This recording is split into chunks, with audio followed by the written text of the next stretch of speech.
Today on 8.5-bit, Xenoblade Chronicles 2, Wolfenstein 2, and finally James and I can get married.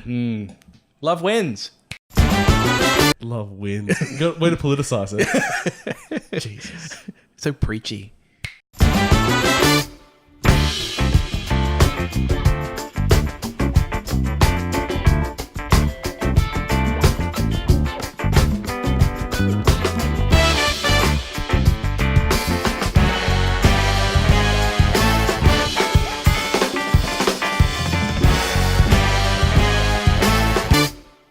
Welcome, friends of all designs, to episode 131 of 8.5-bit, which I'm sure is going to be the most, I didn't think of anything, episode of them all. Most naturally lit episode of them all. No, it's not naturally lit. We still got the lights on. Oh, yeah. That is the opposite of naturally lit.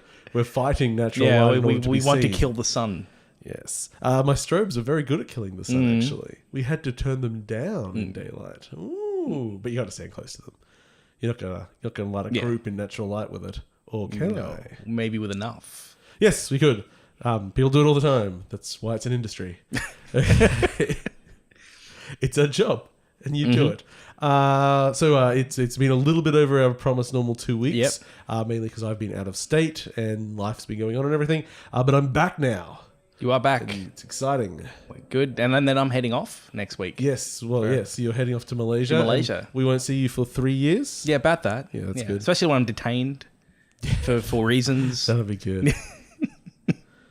What are Malaysian prisons like? I know I wouldn't want to be in one. Is there any prison you would like to be in? Because I watch so many prison dramas, I actually do have a good understanding, at least, of like the American prison system. I think and the American answer is prisons no. are terrible. There are very few prisons I'd like to be in. They're not fun places. Yeah. So really, when you were saying you wouldn't like to be in a Malaysian prison, you were just singling that out as because what? Just inherent racism? Yeah, mainly. Jesus. Mainly. James.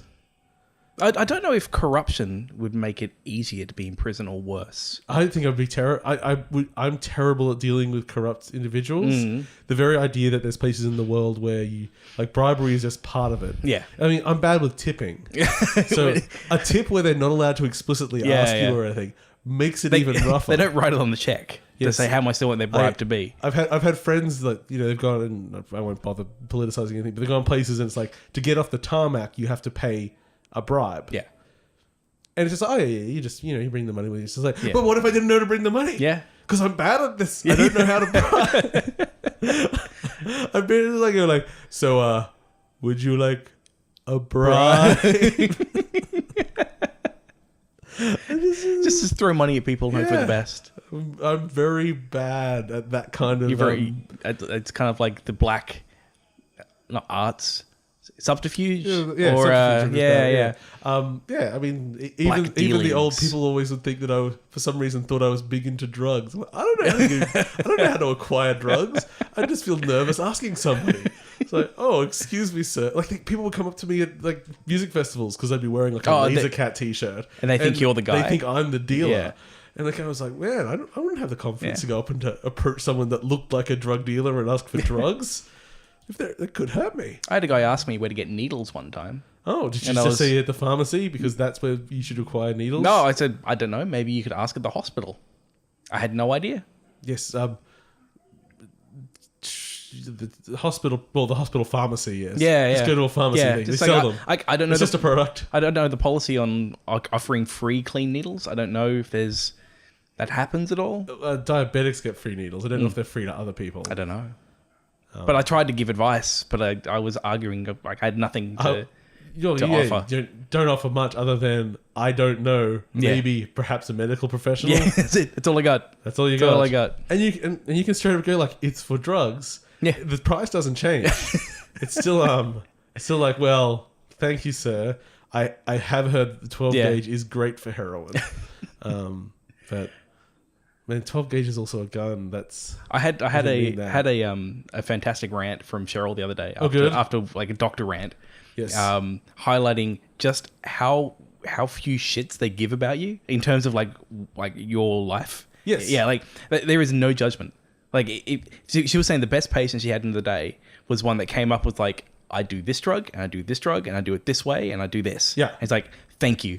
This is everything. They're not that the I need to know. police. No, they don't care. That's like when I go see my specialist. Sometimes I don't know if you ever get like medical guilt, like because I don't now because I know there's no reason to have it. Yeah. It's just like you go like, oh, maybe I should put that. Maybe I should put off my next appointment until I fix up my medical condition, ignoring the fact that they're the person that's supposed to be helping me with it. And just go like, oh yeah, I was bad. I was like, I had a few bad weeks here. I did this. Like, okay, that's good. I don't care. Yeah, thanks for letting me know. That's all they want. Go like, all right. Well, if that's happening, we'll adjust this. We'll do that. Cut this off. Mm-hmm. Oh, yeah. Graft this here. Sugar. I don't need it, but it is good. I ate half a bag of jelly beans today. Oh my, that really hurts. I was sad after my passport issues. Oh, and I was getting new passport photos. Since you've mentioned your passport issues, you want to briefly mention to the watchers, listeners? A little bit of a PSA. If you're traveling overseas and your passport has less than 6 months left on it, it's basically expired. There are some countries that just will not let you in if your passport has less than 6 months on it. So I have to get a new passport now and change my flights. Hence the jelly beans. So sad. But James, I do have to do one thing. What's that? Just one real sticky out hair. I don't even think it was attached. Oh, it was just hanging there. Oh. You're not going face-ball. Oh God, I hope not. I put a lot of effort into this thing. Please, we're not doing on-show research anymore these days. So if someone could please Google us and let us know. Can you go face-baldness? Oh man, I hope not. Just like you start bald patch on the chin and it just grows out. No. Oh, but at a certain point you just have natural mutton chops. Oh, unless if it was like a little like even bowl or something like that. Like it could look alright. Like you could potentially actually have it go in the clear in the right places. No, that sounds like you're lying to yourself. But you're gonna have to do a chin comb over. A very long mustache, but pulled to the sides like window curtains around, but then pulled back out and spread down at the chin to cover it up. If you couldn't look even more like a sex offender, you now have a comb over mustache. Oh, this is a terrible story. But there's while I was out of state, I was down in Melbourne shooting the National Volleyball Championships for high schools, and a boy from our school is very, very good competitive player, very talented. But he has decided to grow a mustache in his senior year, and he does look like a sex offender. And you're like, man, this is a great shot of you like slamming the ball into those other guys, but that little wispy mustache. It's real hard to pull off a mustache and not look like a creep. It's very difficult. If people could write in and tell us if James and I look like creeps with our creepy mustaches, please let us know. But I'm like, I think I might have to Henry Cavill all his photos just to just to decreepify some of those mustache shots. I think mustache is like your gateway facial hair, because that's what I started with. Like I was like, I'm just going to grow out the mustache, and then it was terrible, and so I just went, go the rest of it. It's like the first thing you try. It's like, I'm just going to try the mustache. I think the goatee's the easiest. I think people tend to grow mustaches first. Man, we really miss this on-air Googling.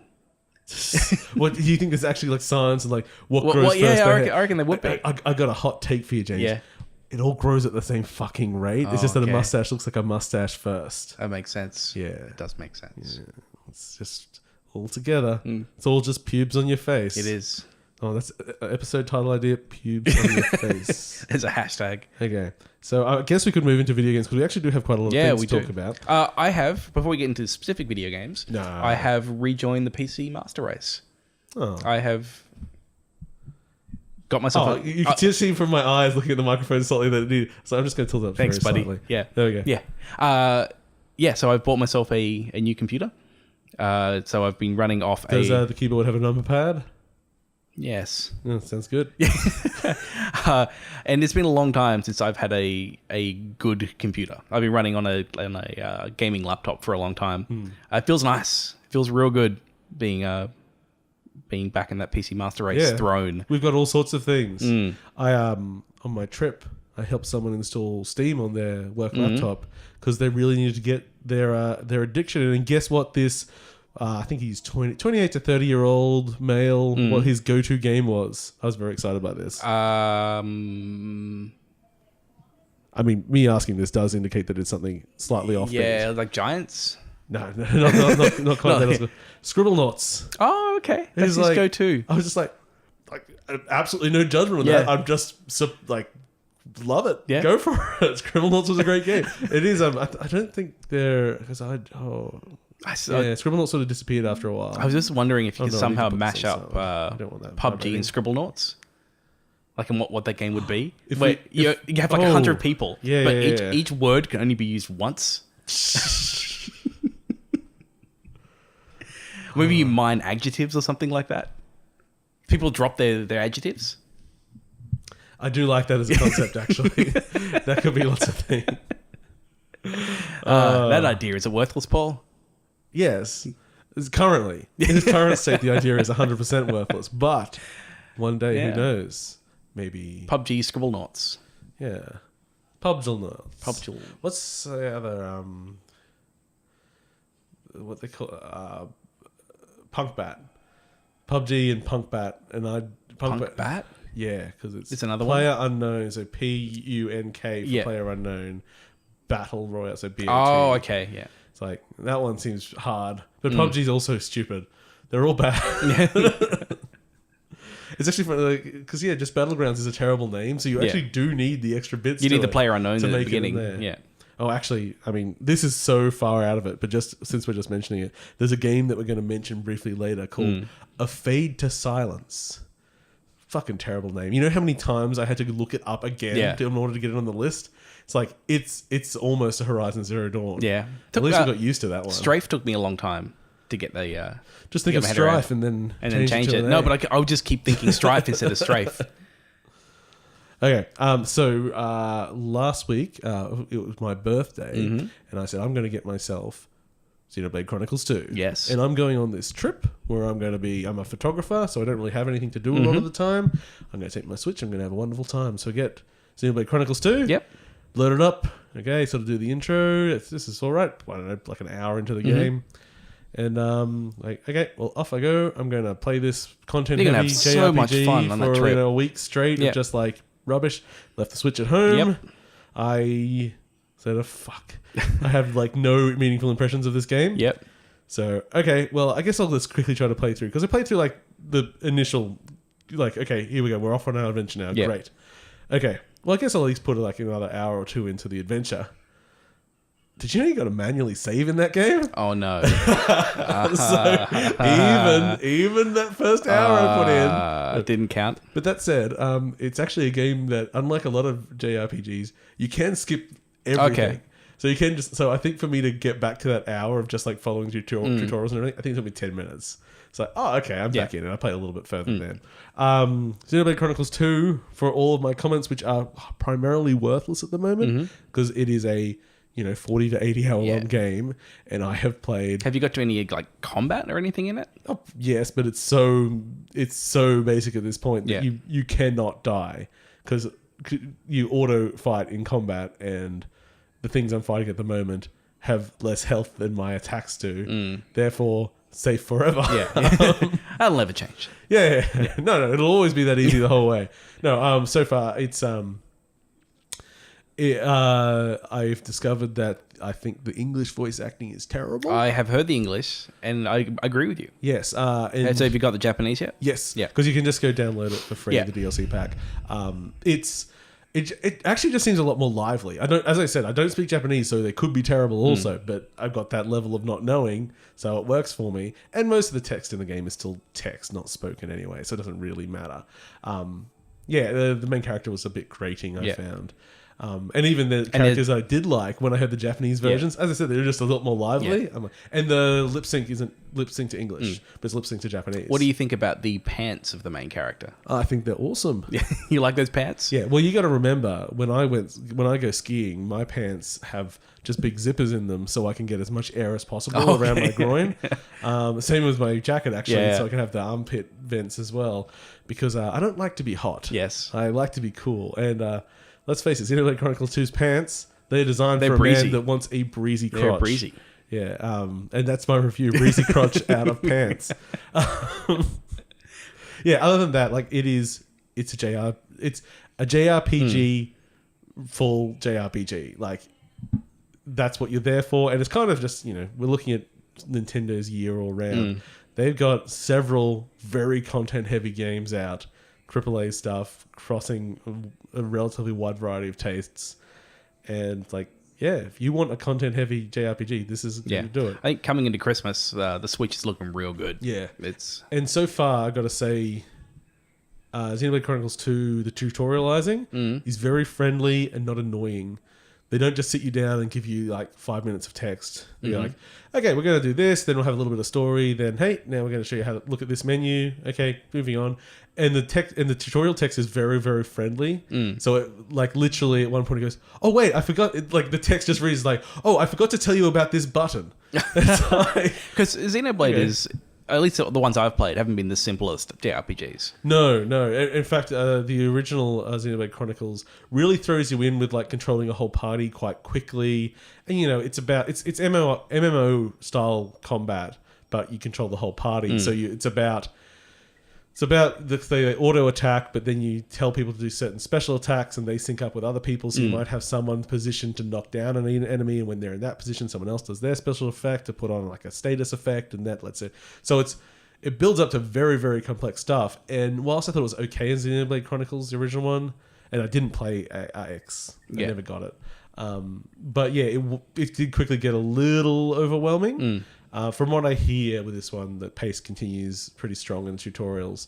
But it just means that the game keeps changing. I was listening to some podcast and said, I'm 20 hours in and I just got a new tutorial. But it's kind of good and kind of like, they just give you a whole set of stuff, let you play with that for 5 hours, then give you a whole bunch of new tools after that. This is what, again, I've only put in like 2 hours into this now. Yeah. I could have put in 3, but yeah. But yeah, it just means that it's just constantly evolving, and yeah, it's just like adding new systems because it's all these systems, all systems heavy. And yeah, it looks pretty enough. It's it's more anime than the original one was, and you don't get costume changes. No, whilst you get equipment, so you're stuck with those pants. You're stuck with those pants. Yeah. So if those pants are really a deal breaker for you, well, I'm sorry, you're going to look at those stupid pants for a long time. Because the last one went into some pretty heavy sci-fi theming, didn't it? Where this one looks like it's going to stay more steampunk. Like, there's no mechs in this one. Oh, yeah, as far as I know, you don't fly the mechs. Yeah, but I mean, it's certainly in. There's a lot of sci-fi elements in this fantasy world. Yeah, it's fantasy. It's you know, when we say sci-fi, it's very fantasy sci-fi. You are in a world which exists on the back of giant creatures, and like your home is just on top of the back of this small giant creature called Gramps. And it's like, hey, like you start off, you like you're cooking your dinner on his back. It's like, oh, the fire feels good on my old back injury. So it's a civilization that's on like the remains of like ancient titans or something like that? Kind of. That was sort of Xenoblade Chronicles. This one, those ancient titans are still alive. Oh, okay. Yeah, so they're wandering around. Yeah. Okay. Yeah. It's a little more character. Yeah. But yes, it's a world that exists on the back of these giant creatures. Yeah. And again, early days to say anything more about that. But yeah, it's a little bit different. And the whole idea of like your weapons being personified as people, that's kind of interesting too. But I actually don't even have my own blade yet. Oh, no. No, I just have to look at my companion's blades. I guess I assume I'll have one very shortly. Or maybe not. It could be 40 hours in. Well, that's the thing. That was the problem with X when I heard like you don't even get the mech until like 20 hours in. Like, you know what? Fuck this game. Because I'm going to promise you right now, this is a promise. Promise to everyone out there in YouTube or podcast land. Have you listened to podcasts? I don't know. I use Libsyn. No, that's what we publish on. What do I use? I use something else. Doesn't matter. I will not finish this game. Oh yes, I'll be surprised if you finish it. I will put. I've got some time off over the next few weeks. Yeah, I will put maybe 30 hours into it, and I will feel pretty good. Yep. And I will never finish this game. Yeah. I do miss the kind of 16 to 20 hour JRPG. You don't get as many of them anymore. When did we have those? Like Chrono Trigger. You can knock that thing out pretty quick. Can you? Yeah. I never timed it, I guess. It's not 60 hours to finish Chrono Trigger. No. Yeah. I thought it was like the 40-hour mark, though. But then I've never timed it. Yeah. I am relatively thorough when I play it, though. So, but again, I haven't timed it, so I don't know. Maybe that's why it feels so brisk, because it is actually brisk. Yeah, let's do it. So yeah, I don't really have much else to say about that. Now, James, you've been catching up on a game we're both a little bit delayed on. Wolfenstein 2? No. Yes, that one. Yes. So this was one of the reasons I wanted to get a new computer, because I really enjoyed New Order, and it didn't run quite as well as I wanted to on my old laptop. So this is one of the excuses to get it again, and it's real fucking good. You finished it. I've been playing through it. Yeah, so I knocked it out in a few days. It's difficult to talk about specifics without spoiling it. And I think there's a reason for that. Yeah. And I'm gonna come in with my hot cynical take real soon. So get ready for that. Okay. As a spoiler-free kind of impression of it, I think it does a fantastic job at taking like a very serious content, like a subject matter, which is Nazis, and looking at it through a lens of absurdity, which kind of creates a very unique emotional response. Yeah. So I get feelings of like I Am Legend out of it. Like I get kind of like which version? The good one, the book. You mean Amiga Man with Charlton Heston? The blood so bright.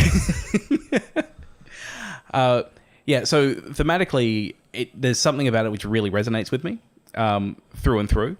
And what I like is that the content and subjects it's dealing with, like the story will tell it in a very absurd way, and the moment-to-moment mechanics are absurd as well.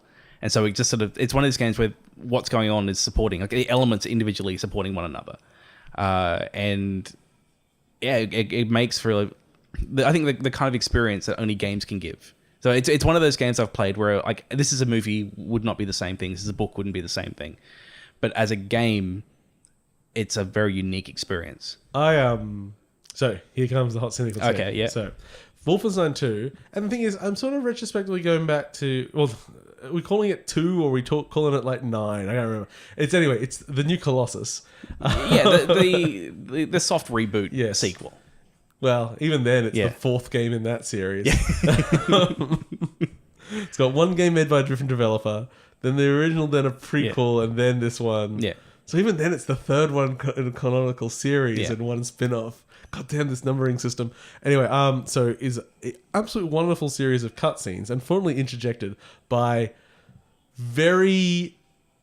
I just come to sort of, the more I've played them, because it's been a while since I played the first one, I think there's just a whole lot of design decisions that don't actually line up when it comes to actual gameplay. You'd say the actual gunplay in it. The actual gunplay in it. Like the fact that I basically learned to just basically mash E the whole time I'm walking around, just in case I'm near something to pick up. Mm-hmm. Because if I'm... The fact that they have design encounters, but half the time, it's just easier to run through it and just ignore everything. Because that's more efficient half the time. That's like the way to play. Just run to the end of an area. When you unlock more perks later, that's the way I played it. Like, what I like is if you wanted to play it stealthy and go through, you can. But you see, the stealth is all right, and the way I like to play it, and the way I think it's supposed to be played, is a game where you stealth when you can, and then when all hell breaks loose, you go gun nuts. So it's like that's normally the way I go. Both, yeah. But I don't think the design decisions of non-regenerating health. And I suppose one of the design decisions that does kind of work is if you pick up more health than what you have, and you start the game with only 50 health. I mean, it's still arbitrary. You could call it 100 if you want, but they give you 50 as a psychological thing to remind you that you're injured. It's like, so you can overcharge your health, and then it ticks down to 50. Yeah. So it's like, oh, well, you got to move fast then. Yeah. Okay. And you do later on get perks which slow that as well. But in many, like, that's almost the only design decision that I have that like encourages that gameplay to a degree. It's like, and there's like no feedback with you getting hit primarily. Well, like when I die half the time, I go like, I was being shot. Well, I didn't even realize. You're real squishy in this game. Yeah. Like it's a power fantasy, but only just because like it's a power fantasy until it's not. Yeah. And it doesn't take much because I can just be running around shooting things, no problem whatsoever, and then suddenly I'm just gone, and I don't even know why I'm gone. See, I take almost a bit of almost Super Meat Boy approach to it, where like I was reloading a lot. It's actually one of the reasons I wouldn't play it on console. Like I want mouse and keyboard to aim because like you need to be real quick with that aiming, and I want a real fast reload because you die like that. You die. And then generally level design is very all over the place for me. There's areas where like there'll be secrets in it, but the geometry, I get stuck on geometry like every single level. There's just stuff that's not polished off. And then there's invisible walls all over the place as well, where like I'm running through New York and like, okay, I'll just jump over this small piece of trash. Like, I guess that trash can is actually 20 foot tall. I didn't hit too many invisible walls I can think of. I never really got too lost. Like there was the button you can hit to go, hey, bring up the map. Up. Or actually the map I didn't look at so much. It was more like, just go over here. Like it would give you a little guide of like. Oh, I don't think I know that. Yeah, I think you hit G or something, and it's like it just puts a marker on the screen of where to go. Okay. And so every now and then I'd use that. But the levels I thought were like one of the things. I think Wolf New Order did it well as well. Where each section feels quite unique, and like it's a game that doesn't bore me. So I like they do have like the gimmicks per area sort of thing generally, and so minor spoiler: you start the game in a wheelchair, and I saw this in the trailer. And I'm like, that's gonna be cool, and all it does is make the game move badly for a while.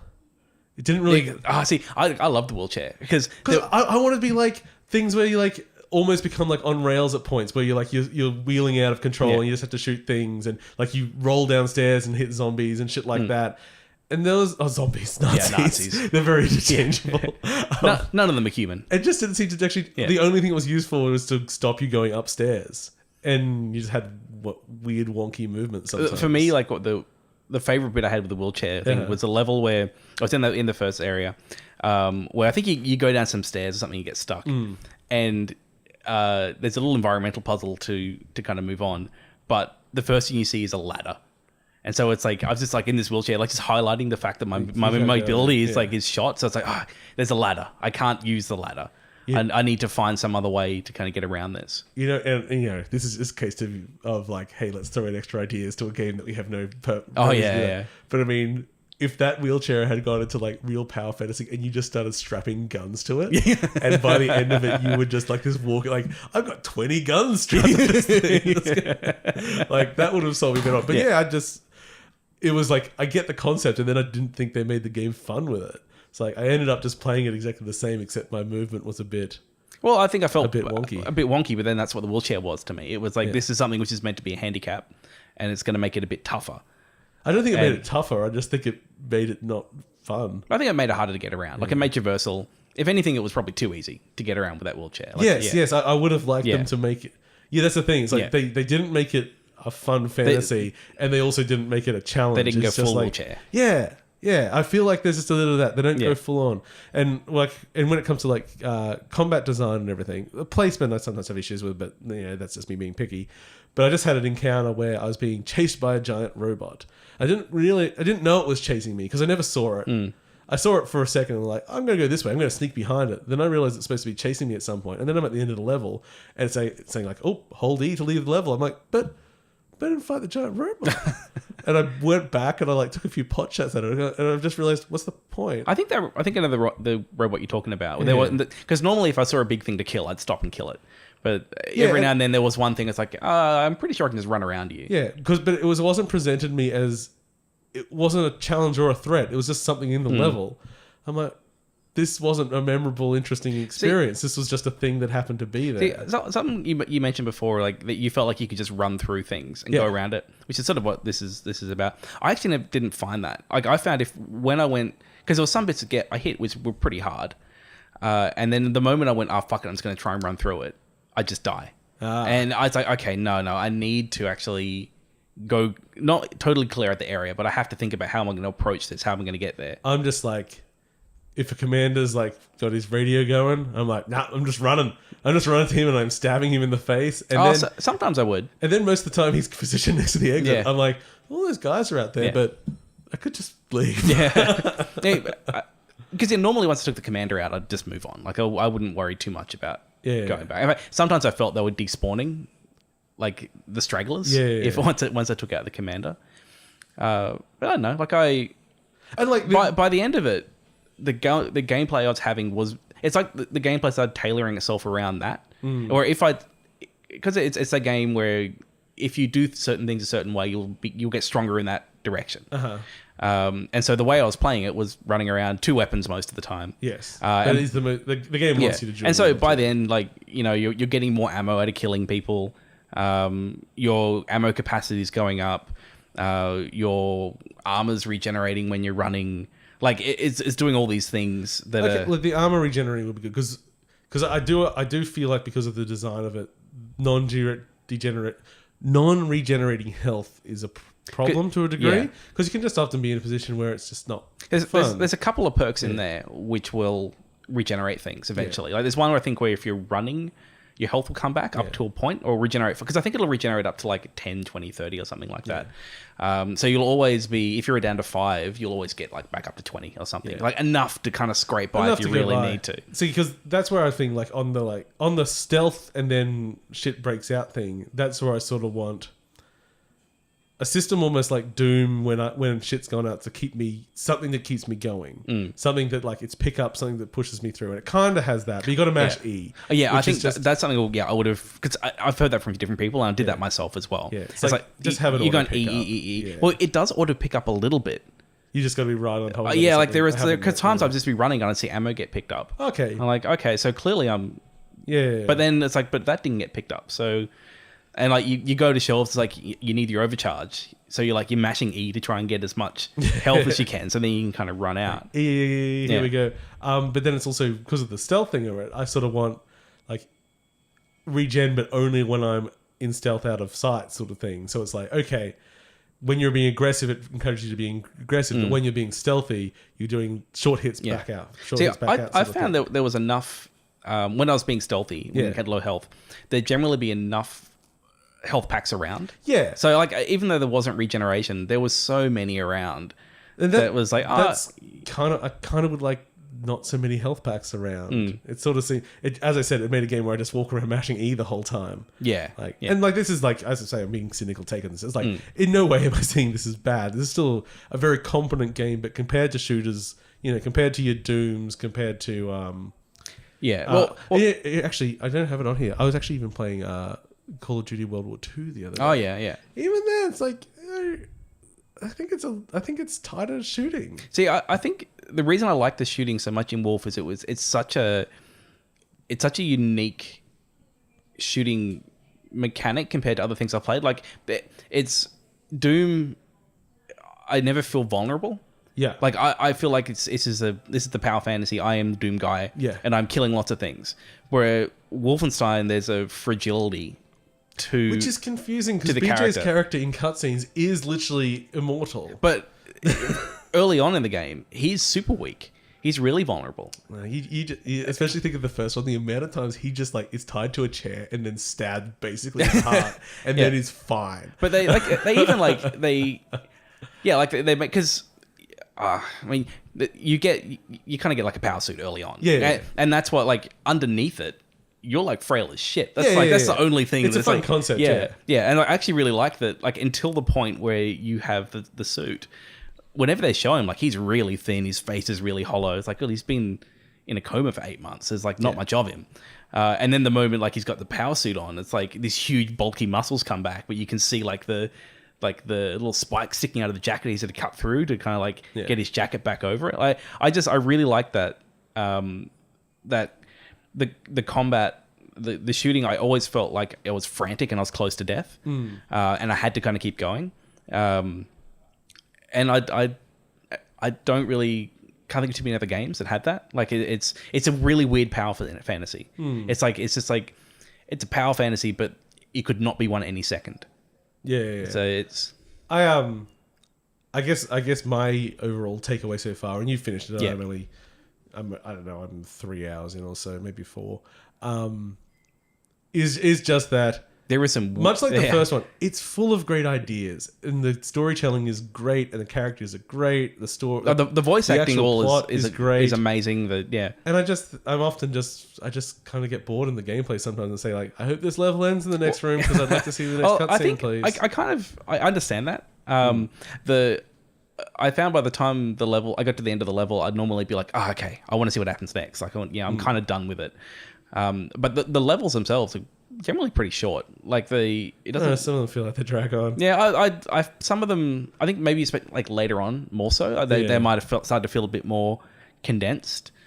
I often worry that because I then get kind of bored of the levels and I don't explore them thoroughly, so I feel like, oh, am I not getting all the like pickups I can get for upgrades and all that sort of stuff? Yeah, yes and no. Like, they kind of give you the ability later on to go back and get power up, but if you miss them, so it's not that big a deal. Okay. So you don't have to be too thorough about it.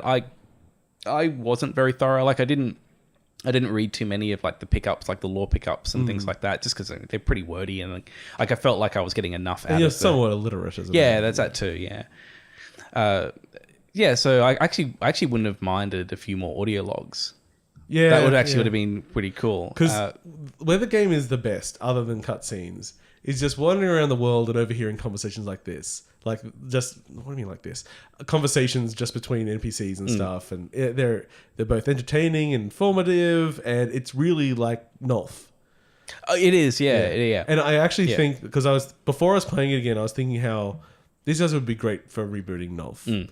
The current team, and I'm like, but Nolf was like, I think the gameplay was better. And then I was like, wait, I bet if I go back and play Nolf, because I haven't played it in 15 years. Or, no, it's probably like 10 years. I can't remember how old it is now. I'm like, that first game was 20 hours long, and I bet the shooting wasn't that good. It constantly gave you new ideas and gimmicks and stories. So I bet it's exactly like Wolfenstein. Actually, I hadn't thought of the Nolf comparison, and you're probably really right. Like it's apart from one being about Nazism, which I think is it gets. It feels there more, are Nazis in Nolf, aren't there? But it's like one is sort of like Bond villain, and the other is human atrocities. Yeah.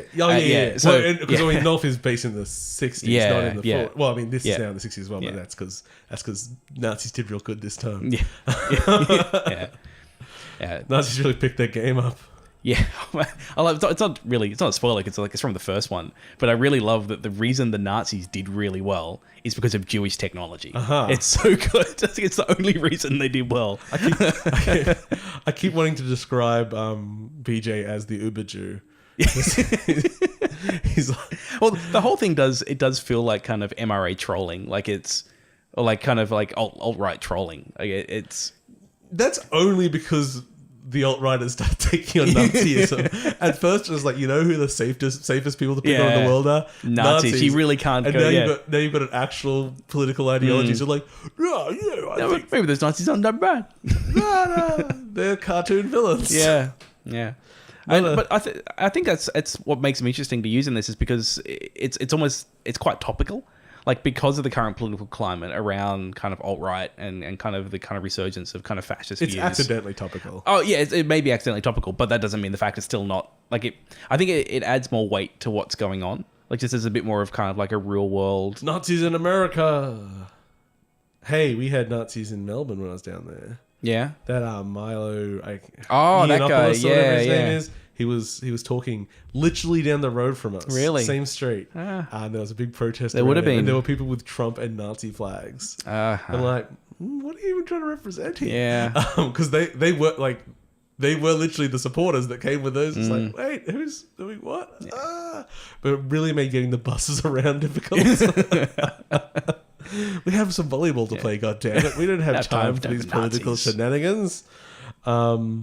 Yes. Anyway, I fucking loved it. Wolfenstein 2. It is one of the few games that made me cry. I actually did, legitimately. I'd laugh at it. I had an amazing time playing it. I think it kind of takes me back to a little bit of Bioshock Infinite, where each individual component, I think, is not perfect in any way, shape, or form.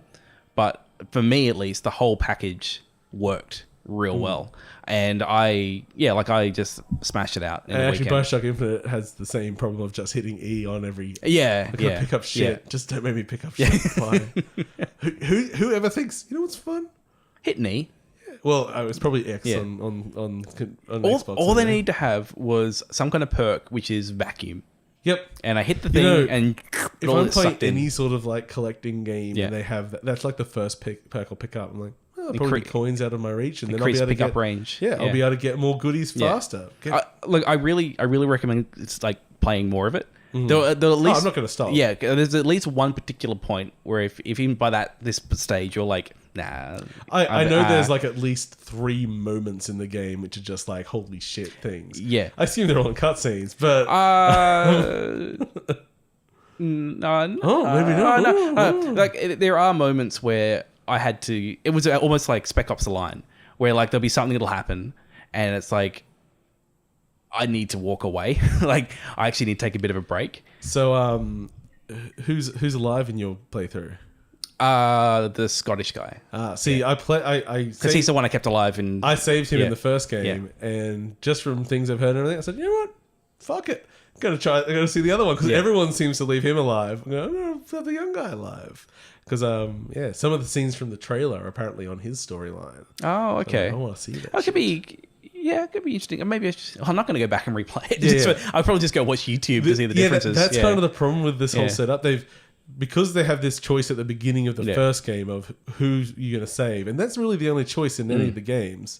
It's like, it means now, and they're going to do a third one, and that should be the end of the series. I suppose 4th one in their series, 5th one in the overall, and 12th in the actual franchise. So there's one more going in this. Because this definitely does feel like the middle piece. You still got to fight Mecha Hitler in this, which I'm really hoping is a tragic moment. I really hope they do. I really hope it's like this big monster and Hitler's like twisted inside and going, "Please kill me! I'm sorry for everything I've done."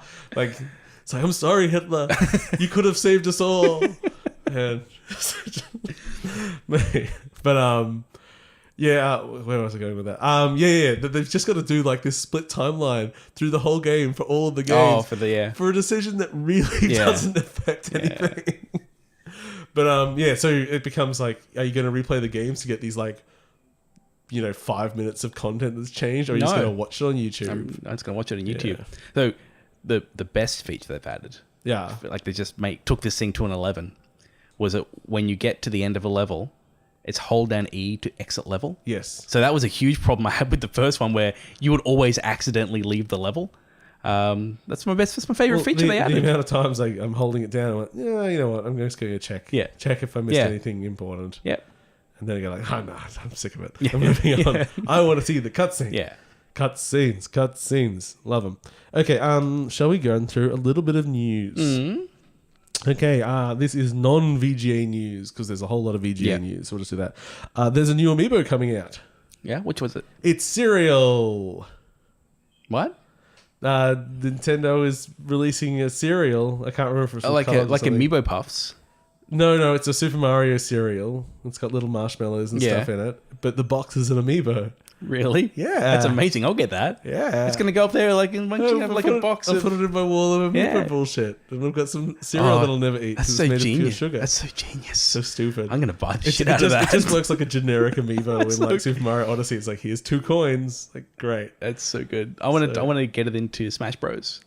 yeah. If they edit in like a cereal costume or something like that, or just a cereal character, like actually have it as an unlockable. If they actually did that, it would be the most amazing control. Be so good. But do that character like 2 years after it's no longer being manufactured. It's like, who's still holding on to their cereal boxes? Paul, the one sitting up on his. Oh, good.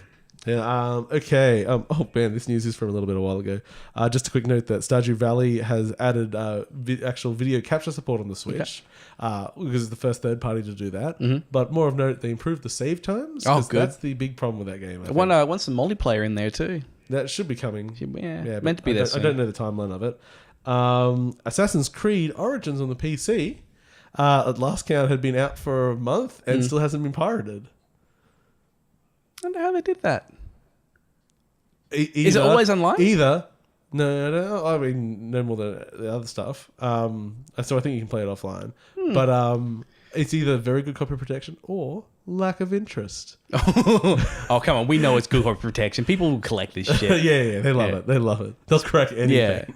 We should just put really good copy protection on like the biggest piece of shit we could make. I want them to like make a GDC talk about that. I want to know how they did it. Apart from having it always online, it's real difficult to do. Okay. I'll get back to that. The voice actor for Detective Pikachu in the West has been released. Danny DeVito. No, that's what we want. Everyone wants. But still fun. Ryan Reynolds is doing it. So I'm prepared Danny DeVito for Chica. Yeah, it would be amazing. Yeah, so good. And then just a little announcement of a new expansion pack for Dying Light. They're putting in PvP, and which is also a PvE mode. And it's got a bunch of interesting things. Basically, are they going after that Battlegrounds? Kind of, but market? Not really. So I don't have them all off the top of my head, but the modes are things like you'll get dropped in with a group of friends into an area, and you have to go and loot.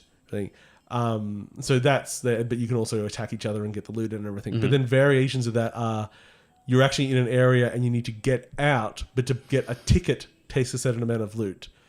So you're working with everyone to get the. It's actually blood samples. Yeah. But you can kill someone, take their blood samples. So it's both working together and competitive to then get out of this PvE area.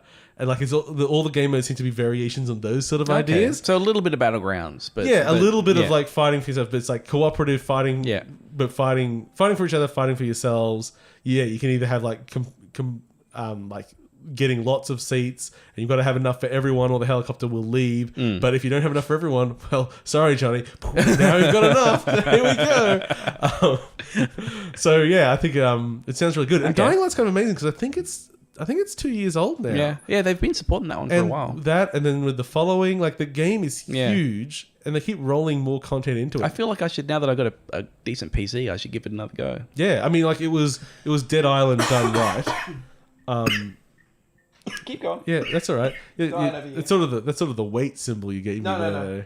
I can just watch you die. It's fine. That's cool. Yeah, it's like such a long tail on that product, but they've revitalized it in major ways. Well, adding multiplayer definitely interests me. Yeah, that's any kind of like survival stuff where it's not just, because the problem I have with like Battleground stuff is there's no bigger goal apart from just survive. And so if they're adding in those kinds of elements where you work together, but there's that tension of at some point, you have to kind of kill them. That's cool. Yeah. So yes, so that's Bad Blood with Dying Light. So I'll talk about that in a little bit. But for my birthday, James got me a copy of Destiny 2 on the PC. I'm holding off leveling up my Warlock. Yeah. So I've spent several days downloading it. Yes. And then patches and DLC care, because I've added more days to it because my connection's not great and Blizzard isn't the fastest download for me for some reason half the time. And fuck Battle.net. So one day I will get it down. But in the time being, there's been some other shenanigans going on. There was a small scandal about XP rates. There's been a lot of Destiny shenanigans. Been a bit of bullshit recently. So the first one was basically when you're doing repeated content, basically what you're gaining from that went down. And that's actually fine. That's a normal sort of gameplay thing. The problem was they weren't telling you. They didn't tell you. They showed the same progress going up, but the actual number was small. And the bit which made this funny is that particular system is tied to the loot box system. Yes. And so it was like this kind of this shady way of like, I mean, you're throttling XP is fine. Yeah. Just tell people you're doing repeated content. Throttling XP is a really normal thing to do. It's like, yes, don't just run the same job 20 times in a row. All you do is you just go like, the first 5 times you do it, you get a bonus. Yes. And then after that, your bonus goes away. The bonus is done. Like no bonus. It's not hard. Already done it. It's real. It's just about transparency. Yeah. Now the bit that's the current bullshit that hasn't yet been remedied is James, as I say, very kindly got me this game, of which now there are several parts of it I'm no longer allowed to play. Yeah. This is a follow-over from Destiny 1 because it was exactly the same. Yeah. Yeah. Like this is they will lock you out of content once DLC comes out if you do not buy that DLC. Yes. Yeah. So now there are several, I don't know if I think it's only some Nightfalls and the hard version of the raid and a few other things that I'm not allowed to do unless I get the DLC now, even though they were already part of the game. I do think that is a bit of bullshit. It is a major piece of bullshit. Like this is something which has been solved by other MMOs. Like, if you just go Burning Crusade in WoW, you can still go play all of that content. Like they don't lock it off. You can still go do your dungeons. You can still do it. Like, but they never say, "Oh, we're going to take that away from you now until you buy this other thing." And let's face it, whilst a good game, I believe, I haven't played the final version. Still trying to download that fucking thing. It's probably going now on the computer. It's like not exactly renowned for being content rich. No. Yes. No. So there's been a lot of... I've been following a lot of the Destiny controversy. Yeah. And mainly trying to understand it, because Destiny is a game that doesn't really make me mad. But I'm in a weird kind of demographic with that game, where I am in no way the core target audience for that game. There's the ultra hardcore, and they're the ones that want to grind. What's your light level? 313 on PS4. Jesus. 312. The 312 I think I got to. Because I think you can... Yeah, I think PC 315 is the maximum you can No, I possibly think the soft limit's now 320. Okay. I think. Once you get above like the last 10 are always you're getting like one a week. Yeah. It really slows down, but I will hit it. I will hit the point in which I've gone as far as I can without going into the raids. Yeah. But you still haven't done the raid. I still haven't done a raid. Yeah. So there are some people that will want to do super hardcore. They want to play it like an MMO, and they want to play it. And there's people that just want to go in. They're going to play through the content. They're going to kind of move on. I kind of sit somewhere in the middle. And the people I've been seeing getting mad recently are these kind of really hardcore people that want that, like they want the epic grind. And like one of the things that was taken out from Destiny, which I was really glad they took out, was the random weapons. Because that was like people were grinding the same weapon over and over and over again to get the good one, which they then take into Crucible and all that kind of stuff. But they've definitely been very vocal about that grind being gone. The thing that I've been kind of curious about is what is the effect that small pocket has on the broader product, because at least from what I watch from the YouTube videos they post and articles they post, things like that, they feel very important. They feel like that portion of the player base is critical to the life of a product.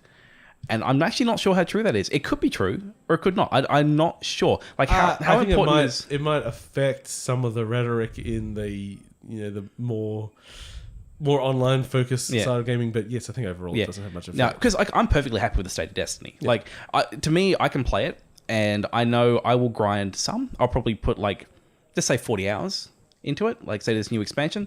By that point, I'm going to be at the soft limit. I'm be like, yeah, okay, I'm pretty good.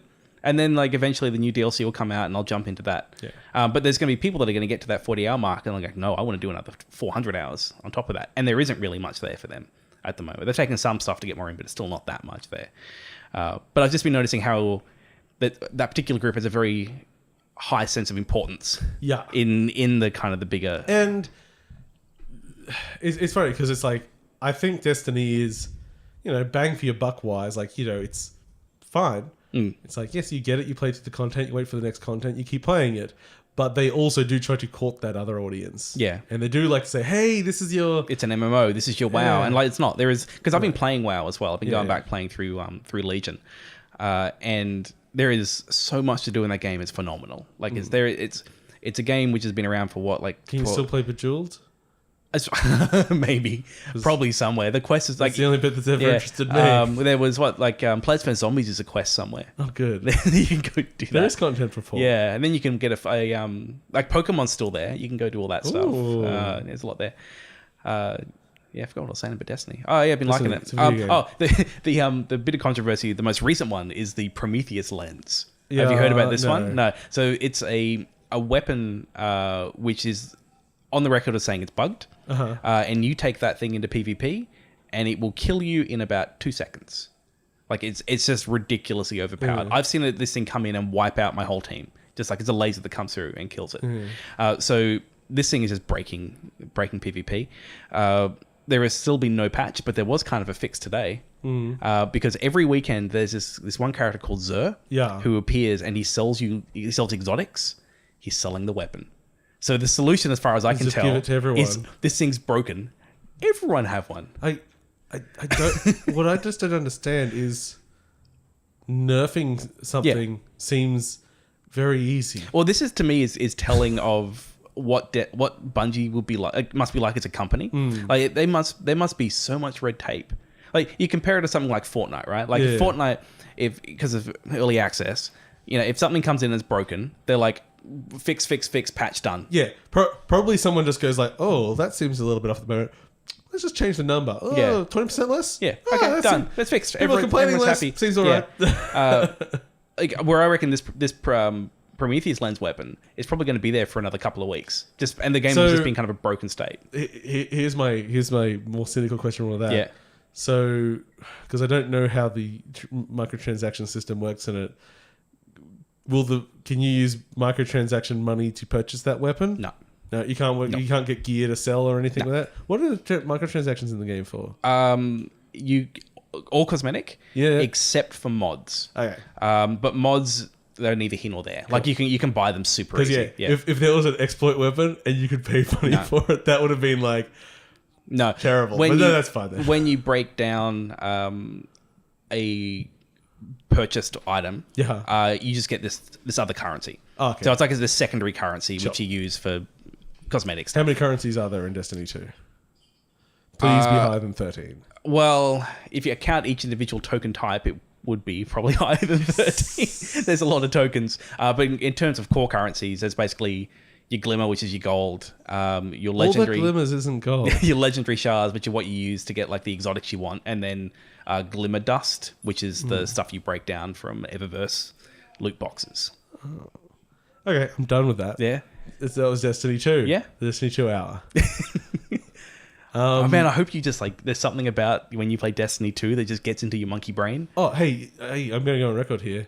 Destiny 2 shooting, better than Wolfenstein 2 shooting. I'd agree. Yeah, shooting in Destiny 2 was amazing. Feels real good. Yeah. Especially on PC where it's real easy. It's so easy. I still sometimes pick up that controller in PvP. I still go back to it. Well, what a freak you are. Yeah. A little Dusty. He's just down here. He's been pretty quiet. Dusty's not a barker. Yeah, he's been. Unless there's other dogs around. He's been sitting by my feet, just doing Dusty stuff. He's a lovely little boy. Okay, so I briefly wanted to talk about Into the Breach. Yes. Because I had a big turnaround on this game. So Into the Breach is the follow-up from the director of Faster Than Light. Well, from the developer of Faster Than Light. So it's like a strategy. It's a turn-based strategy game. It's played on a 5x5 grid and it's mechs. And I saw it and I'm like, I'm sure this might be interesting, but I don't really care for this concept. I'm sort of, in a post Mario plus Rabbids world. But what I hadn't paid attention to was what the actual concept is, and it's amazing. What is it? Okay, so it is just a tactical turn-based game. Great. The story has something to do with time travel, and I guess that sort of justifies this major change, which is the enemy telegraphs their move. Mm-hmm. So at the start of the round, the enemy lays down, this is what's going to happen. And then your move is spent trying to mitigate what their move is going to be. Oh, okay.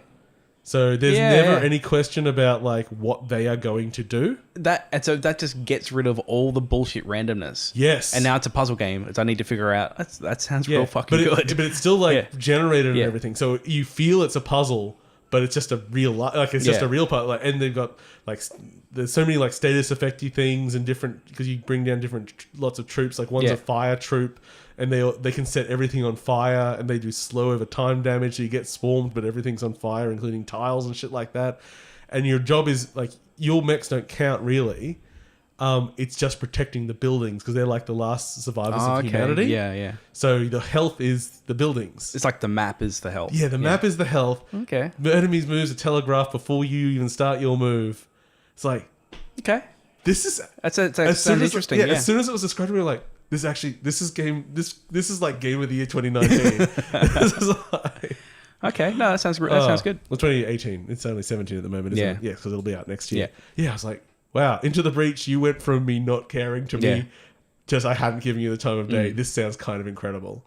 So I'm hoping for the best there. Sounds like it'd be a good mobile game. Yeah. I mean, and also it's a 5x5 grid, so it's and it's pixel art. So because FTL isn't on iPhone. It's on iPad. It's on tablet. Yeah, I mean, I'm sure it could be fine because phones got bigger. Yeah. But I mean, Faster Than Light is a little fiddly in some controls. But I mean, you could adapt it. But I mean, how old's Faster Than Light now? That's been around for a while, 5-6 years. It's a good game though. Oh, that's what first sold me on roguelike mechanic stuff. Even though it's very different, people will argue about whether it is roguelike or not. But it's a roguelite. It's a roguelite. Yeah, it got me the idea of the random elements and just new playing through over and over again. And I've had so many amazing stories in there. Never beat the boss. No, got real close. The worst one was when like they were basically dead but run away, but I went one node out at the end, which meant I was always one node behind them as they ran to the final base, and there was literally no way of catching up. Nah. I'm like, God, why? Why? I had you on the ropes. Yeah.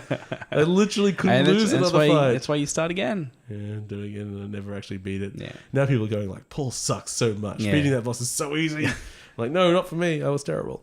Anyway, so that's good. Before we get on to VGA stuff, I want to talk about Million Onion Hotel. I have no idea what Million Onion Hotel is. Because my Switch was gone, it was time to play some games on my phone, which is a thing that I do not like to do generally. I play Desert Golf. Yep. And Dandy that's Dungeon? mostly it. Yes. So Million Onion Hotel is by the director of Dandy Dungeon. Oh, okay. So, in fact, it's potentially the game that Yamanda was making in Dandy Dungeon. And it's a paid game. Yeah. And really, I feel like maybe those games should have been switched, and Dandy Dungeon should have been the paid game, and this should have been the free-to-play game. So Million Onion Hotel is so strange in its design. So it's a game, and I think it's a 5x5 grid, and onions grow on there. And if you tap an onion, it marks the square. And if you get 5 in a row, either horizontal, vertical, or diagonally, it's a match. And then that gives you like a little bit of extra time and some points. And if you get a double or a triple or a quad, which is the most possible match you can do, you go into space time and you can tap on fruit. Okay. And so I'm starting this off real slow. All right. Okay. So you can't control where the onions are going to grow. Yeah. So you want doubles, triples, or quads. So it becomes a thing of like, there's a timer. So you want to make a match 5, but if you want to get a double, you've got to not click on one that's going to make two lines until you've got all the other lines filled out. But you don't want to accidentally make another one. But you also don't know if an onion is ever going to grow in that space that you're leaving open. I think I'm starting to get it. Okay. So that's just like a weird thing. And what I've actually discovered playing slower and like waiting to get those matches is like, that's where the game starts being strategic. So I'm just saying you tap on an onion at the moment. Well, as this game goes along, as this team is not known for being normal, you of course get different things appear on the grid. Lots and lots of different things that require different mechanics. Like first up, there's like a bell, and you have to ring it. You have to tap it twice to get rid of it. But you can't just double tap. It goes, bing, it's got to fall back to the ground and hit it again. Oh, okay, yeah. So you need timing with it. Yeah. There are giant asparagus rockets that need to be tapped many, many times. Okay. There's a broom that will start sweeping up things that you've already clicked off.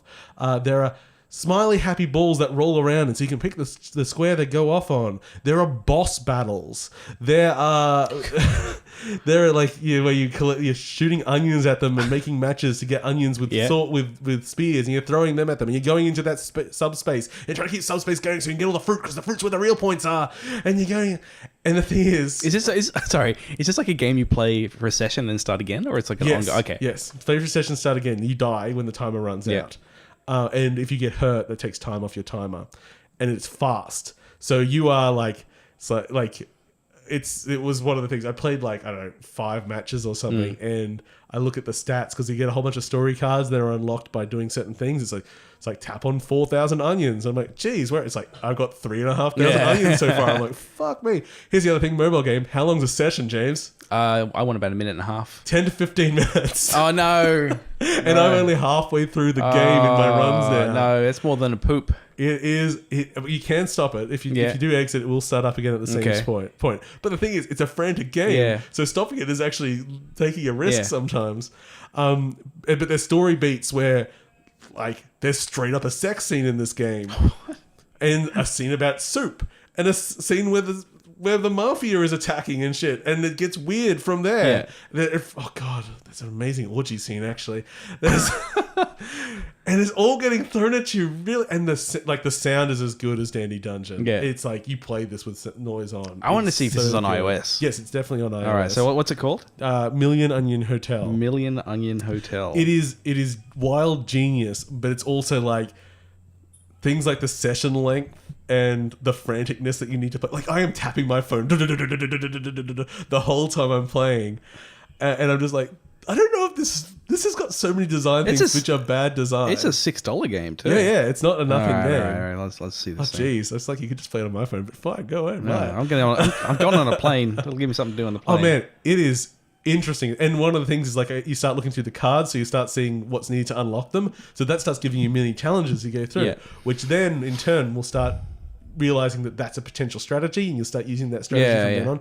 Because every time I play, I get deeper into the game. Yeah. I beat another boss. I find out like, hey, I can beat this by doing this instead, and like just madness. Because often when you make a line, it always clears the active squares in there, so you can't like make a line then make another line. You've got to start again from scratch.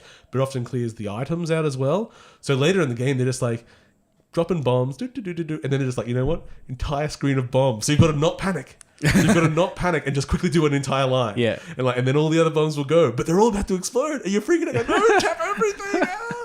It's so weird. All right. The sound is great. Yeah. It's very funny. It is just from this weird creation. Yeah. And I love Dandy Dungeon, and I don't. Dandy Dungeon is a better mobile game because like I'm going to play a level. Yeah, this you're is nice done. and casual. It's fine. This is like tense sometimes. Yeah. and it's understanding mechanics. I was fighting this giant bird. Yeah. I think, what was it? No, I think it was the next boss. And I kept losing time, and I couldn't work out why. But I didn't have time to stop and analyze it because I had to beat the boss. And by the time I played it again, I think it might have been 3 times, I finally understood the boss, and I could basically do it without taking damage. But yeah, it's for just a tapping on onions game. It's weirdly deep. Okay. Yeah, on mobile games, there was a new Katamari game that came out. Yeah. Which I gave a bit of a go. I'm kind of done with it. Did not last long with that one. Yeah. It's kind of like Temple Run, so kind of down a path kind of thing. And it does have getting bigger. So you start off, you scale up as you go. You're picking up kind of like paper clips and things, and then you get bigger and bigger, and eventually you're going through cities. And the final stage is like going through like a rainbow or something like that. But for like a mobile game, it's not like, I don't think its retention is going to be very good. Yeah. Because in a single session, it gave me enough of their free-to-play gems that I died. I'm like, spend some gems, keep going, spend some gems, keep going, spend some gems, keep going. And I got to like the rainbow section at the end, and I died. I'm like, okay, I could see on the map that's like the last area, so I guess I'm done. Like finished. And then I looked through it, and it's like, oh, there's things about collecting cousins, and they might give you different abilities or something like that. Like, so we've already seen it, but I've seen it. Like, that was kind of the problem. Well, not problem, but like why Dandy Dungeon should have been the paid game. Yeah, because it had an ending, and there was way more content after the ending. But I was like, but you're done. I'm done. Yeah. It took me like 5 days to get to the ending. Like, I'm done. This is fine. Loved it. Yeah, Katamari. I really want music's good. I really want a new Katamari, and they've all sucked. Like ever since like the first 2 or 3, I've not enjoyed any of them. What I need to focus on is high frame rate. Yeah, I think that's important. Having more like physics interactions in the world, like things that react to you. Because when things react in a game, that's fun. Yeah, I think they need to, if they're going to push it somewhere now.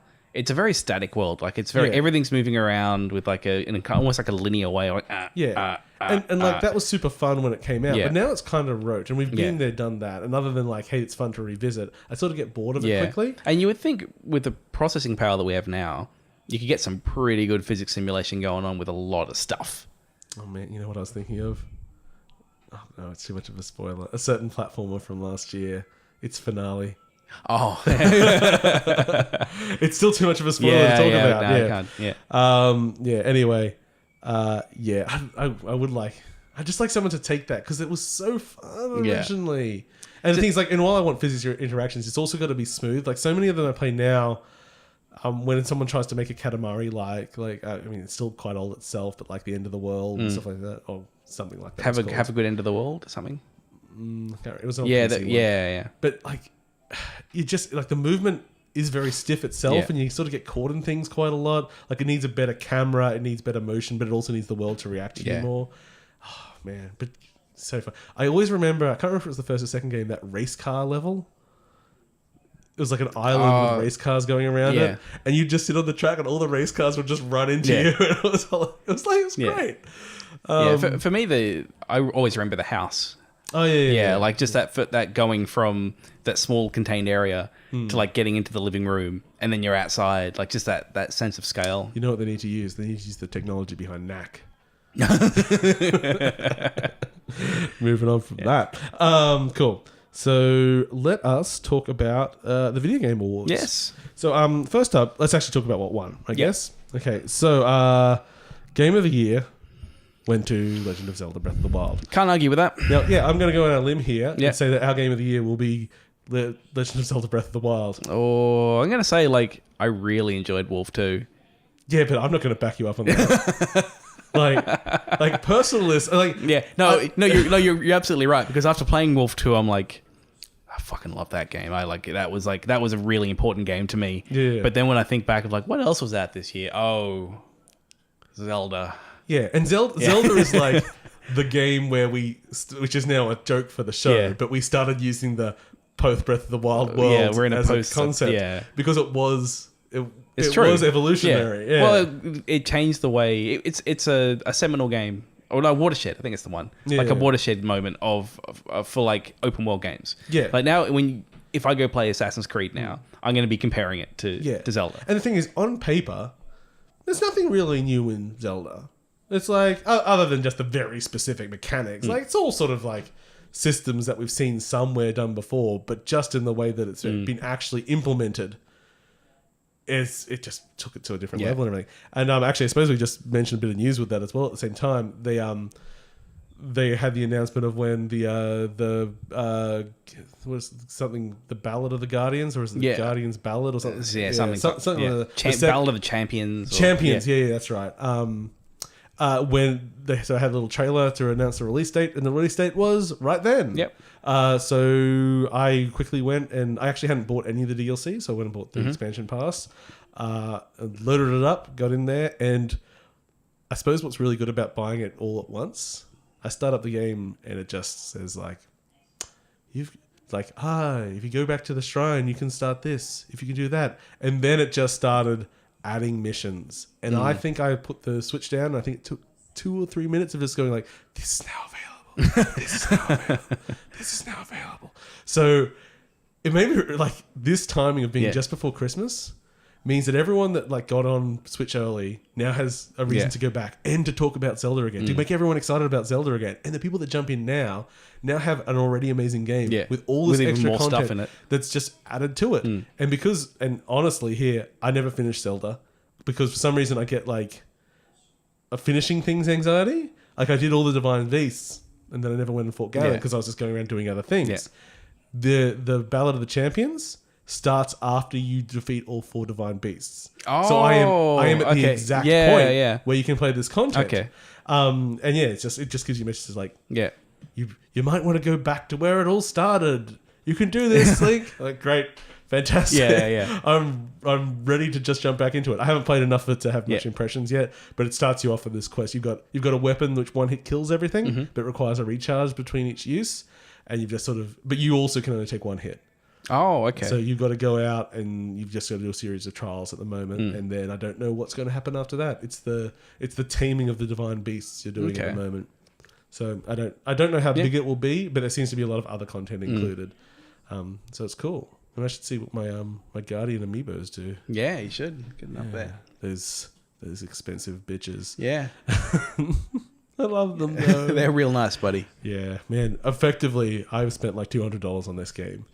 Yeah. If you go all the amiibo, the expansion pass, so I suppose I bought a Switch as well. So that what makes it. I've really spent like $700 on this. Goodness gracious me. So that got game of the year. It got best direction. It got best adventure game. I think that's all the ones that it took away, which is pretty good. Generally, the awards, there actually wasn't really much that was nominated that I wasn't fine with winning. No. There's like a couple in this list where I'm like, that one over that one? Yeah. But I still can't, I can't sort of fault it too much. Like, best narrative, What Remains of Edith Finch. It's like, There were other ones that I really liked on that, but I also really liked that one. Yeah. It's like, okay, I'm fine with that. Best art direction, Cuphead. There were other great games, but you know what? Cuphead, that is the part where it super excels. Mm-hmm. I think I did give that actually. Score Nier Automata. I can't really remember exactly. It seemed fine. But the one that I thought was the shoe-in of the year was best audio design, which went to Hellblade: Senua's Sacrifice. And that also got best performance out of Melina Juergens, who I believe actually wasn't an actress. Oh, okay. Yeah, like they were using her to like for testing the mocaps. Like she was a. Just ended up being pretty good at it. Yeah, she's just like, oh no, she's good. We're just going to keep her. Yeah. It's like great. No, because that was fantastic, and it also got Games for Impact, which was also like yeah. And that's I don't think we mentioned on the show. It's as of like a month ago, it's turned a profit. Good. Yep. So yeah, that's real good because that's a important game. That one. Yeah, it's a AAA sensibility small game. Like limited runtime, limited scope, but with production values, and deals with some mental health in a very mature way. Yeah, and also like even I think I had a rant when it came out that I think they kind of preload it by putting that thing at the beginning saying like, oh look, we did our due diligence. Yeah. The actual game I think isn't preachy about mental health. I think some of the rhetoric around it is. Oh yeah, and I agree with that. I think that it's what I like about it is it's not preachy. It's more like she has this problem. Yeah. And you're just playing a person with that issue. Yeah. And like they don't. It's not saying it's a weakness. She could also be fucked up by demons. Yeah. I mean, in some ways she is, I guess. But so that was good to see. Best ongoing game, Overwatch.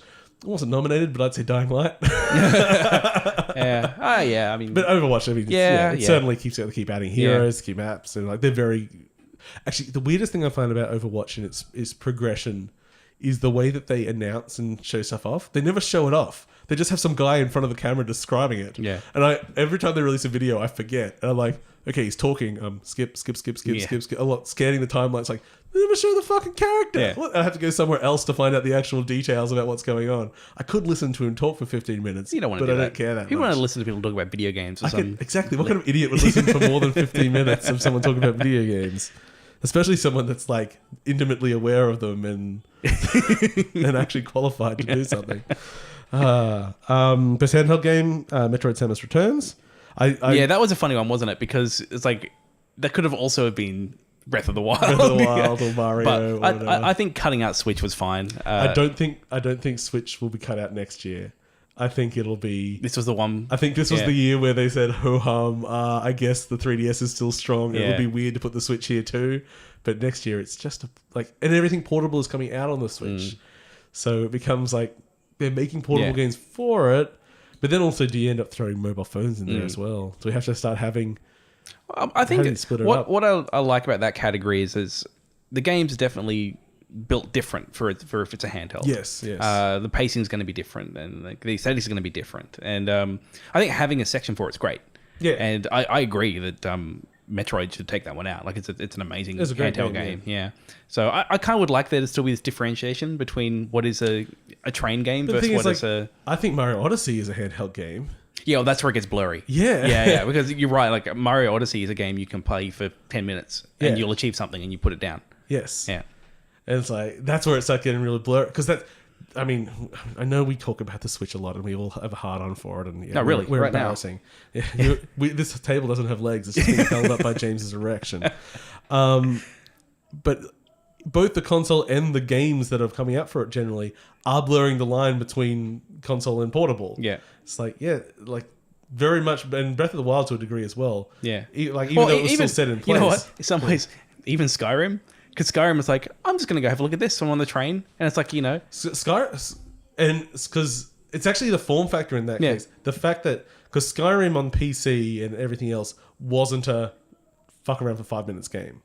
But in a console that you can just have it already loaded, push the power button, you're still there, do it around. You can very satisfyingly do something in 5 minutes. It's just that when you're on PC and you got to wait for it to load up, and it's like you're there a little bit more invested. It's actually kind of surprised me because of that instant on. That's what it is. Yeah. You pick it up like, oh, I'm in this town. Oh, I'll talk to this person. Talk to this person. Go kill some things over here. Down. Okay. There we go. Yeah. Yes, it's sort of recontextualized Skyrim to a degree. Actually, speaking of Skyrim, sorry to digress from our VGA. No, let's talk about all the Skyrim. Have you been into caves? The caves. Any caves? I'm pretty sure I've been in some caves. Because I heard people saying it's very, very dark and difficult to see compared to regular Skyrim. I would say, I definitely noticed it in like playing in daytime, like on the train or something. Yeah, like I have thought, this is, even when it gets nighttime, it can be a bit kind of washed out. I don't quite understand why. Like it doesn't, because like there's no reason why that game can't have like high contrast environments. Yeah, because like it's a nice screen. Yeah, but no, I have noticed that. Like some dark areas, like this is a bit hard to play. Okay, I was just interested to see if that was that held true for you. Okay, other awards that were of note: best VR AR game ended up going to Resident Evil 7. I haven't played it in VR. Did you ever get to play it in VR? Yeah, I did. It was really good. Though I don't know if I'd say it's not like a poster child of awesome VR. Console VR though. It's as far as full length like games. I mean, because there was stuff like was it Flashpoint or well, I can't remember. Like there are like good like it's like VR specific games. Where this is the reason this one kind of bothers me a little bit is because it's like it's a bit of a hack to get it in. Like they just want us to give an award to Resident Evil 7. Yeah, mate. Like Resident Evil 7 deserves awards, and I thought that the VR was decent, but it's definitely a lot lazier than some of the things other people have tried. Yeah. So I don't know. Maybe the thing that simple was just the easy way to do it. Maybe. Yeah. The best Achtung game went to Wolfenstein 2. Good. That was my nut. It's not Nazi, it's German joke. No, Achtung isn't just for Nazis. No, it's not. We already mentioned it. Best role playing went to Persona 5. Yeah. It's probably okay. Who knows? Because no one's actually played through that game. I know you said Cheryl finished it, but I think you're a liar. Cheryl played through all of it. No, she didn't. No one's finished that game. Best fighting game, Injustice 2. Again, I can't comment because we're not fighting game people. Family game went to Odyssey. Family is a weird category. Yeah, I thought so too, but sure. Best strategy game went to Mario and Rabbids. Yeah, that was the one where that's a weird one. Yeah, because there was the XCOM expansion as well. And you played the expansion, didn't you? Yeah, and I've read a lot about it. It's real good. It sounds kind of amazing. It's real good. So that's where I thought if this is a strategy category, there's different kinds of strategy. Yeah, but I feel like Rabbids is more of a puzzle game. Yeah. No, I would say Rabbids is more puzzly. That's why this particular category was the only one in that list where I'm like, nah, I give it to the other one. Yeah. Like that War of the Chosen was real good DLC. Like it's But that said, Rabbids is still a strong game. Oh yeah. It's still fine getting it. I'm not mad. It's not like when Gone Home got Game of the Year. You're so pissed off. Remember how mad got at Gone Home getting Game of the Year? Yeah. Didn't like that. But that one's all right. It's okay. Yeah. He can have it. I don't agree. That's all right. Best racing went to Forza 7. Yeah. That's fine, I guess. Most anticipated game, which was what I always thought was just the stupidest category to have in the first place. Because how is that a fucking award? Yeah. Like, people really want this. How good is their marketing team? Yeah. It went to Last of Us Part 2 and... Sure, whatever. You could literally give it to any game and I have the same response. Yeah. You can give it to Beyond Good and Evil 2 and I'm still like, really? Yeah. Barely started it. Yeah. Had a big update on it the other day. Does it make you mad? Jury still is out for Paul. Man, I can't wait for that game to come out, and I love the shit out of it. Game of the year. And I'm like, this is the best. And like, I tried to play the first Beyond Good and Evil, and I was fucking bored. Like, this is like, what is this? This ugly game on this console for babies. Now I'm playing with power. Yeah. Cuphead got best independent game. I wouldn't do that, but everyone else seems to like it, so it's fine. Yeah. I can be wrong once. You get one. Best student game went to Level Squared, which I believe... Melbourne game? Yeah, I was trying to remember. I think it's Swinburne. It's Swinburne, okay. Yeah, I think so. It was at PAX. Yeah. It seemed fine. Good luck. Good work, guys. Then things that we don't particularly care about, like your esports and trending gaming stuff. Best esports game was Overwatch.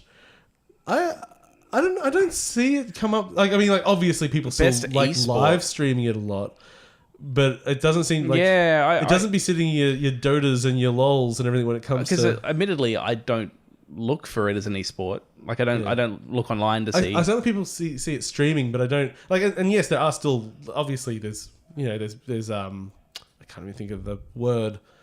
Tournaments and everything, and there's commentators and everything. It doesn't seem as big as other things though. No, that's a weird one, that one, because I think for something to be an esport, it can't just be a good multiplayer game. Like, it needs to be a good spectator game.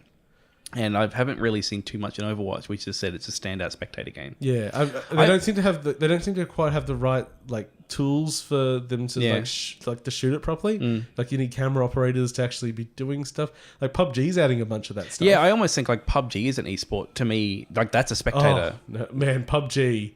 I think to make that a good spectator, like I don't know that people are streaming it and doing it as that, and actually doing it as an esport.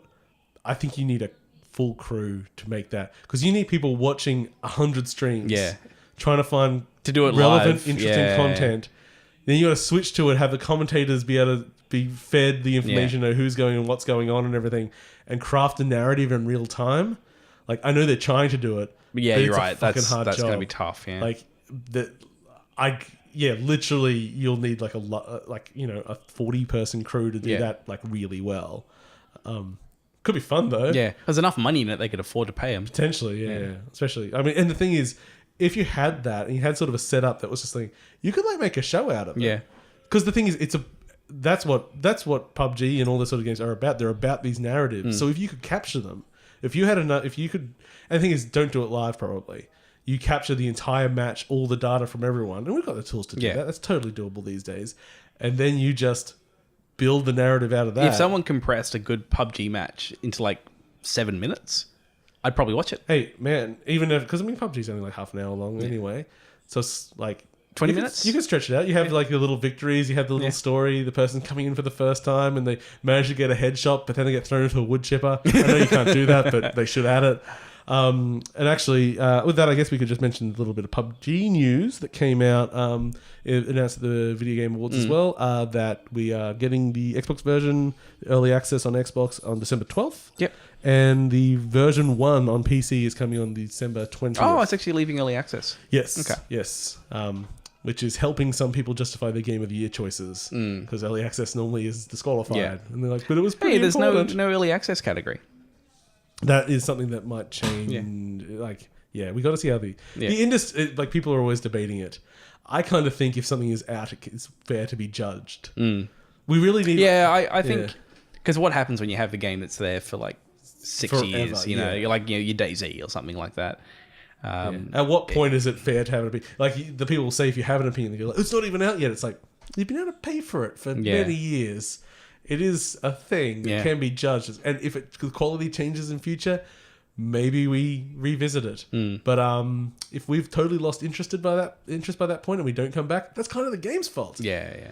It's like there's so many games that are totally revolutionized since their original launch, and if if people aren't still paying attention, those initial reviews are what it's held up. They're still by. there. Yeah. Games are weird now. Games as a service. Yeah, that's what it is. Oh my god! I mean, I was praising Dying Light. It's continue at the moment. It's games as a service. And like you're buying those expansion packs, but they tend to roll them into Game of the Year things afterwards. So I'm sure a few months after Bad Blood comes out, you'll just buy Dying Light and we'll have all 3 in it. Yeah.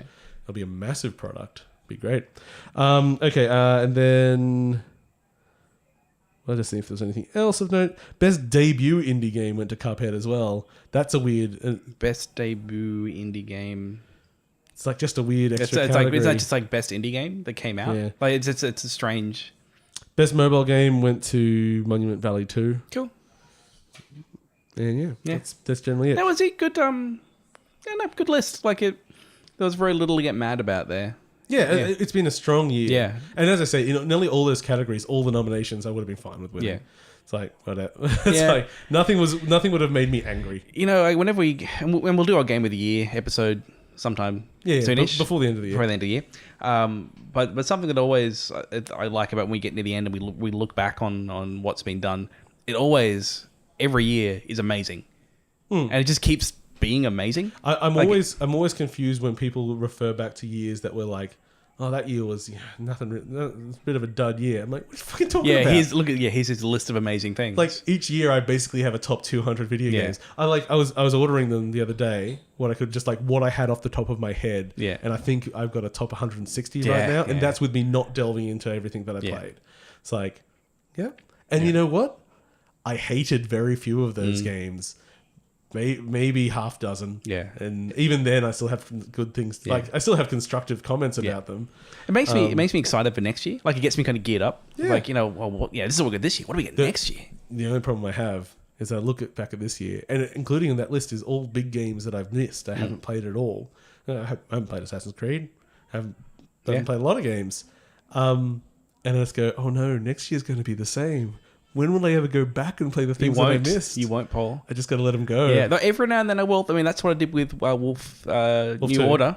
Yeah. Oh, New Order. Yeah. I was thinking Wolf 2 had only been out for a month. No. Because that was like, it's on my list. I'll get to it one day. And then one day I did. I'm like, holy shit, that game was real good. Yeah. So I do. There are things that I do go back to.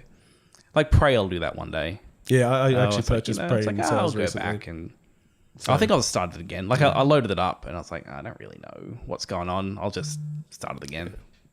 Yes, I think Prey has enough to interest me to go through. Yeah. Even though most of my criticisms when I played the demo was because I played it on the console. Yeah. And, actually, speaking of demos on console, just a brief PSA, because it's only been out for a couple of days by the time this says Monster Hunter beta is out on PS4. Okay, cool. So you got to be PS Plus, but if you have PS4, you're probably PS Plus, so go grab it. So yeah, check that out. The news from VGAs, because what they do is they have trailers for new games and news and everything. So here's a bunch of it. So we already mentioned Zelda. We got a teaser as an announcement for Bayonetta 3, exclusive to Switch. Teaser's got basically nothing in it. It just has some cool graphics and some shoes and stuff.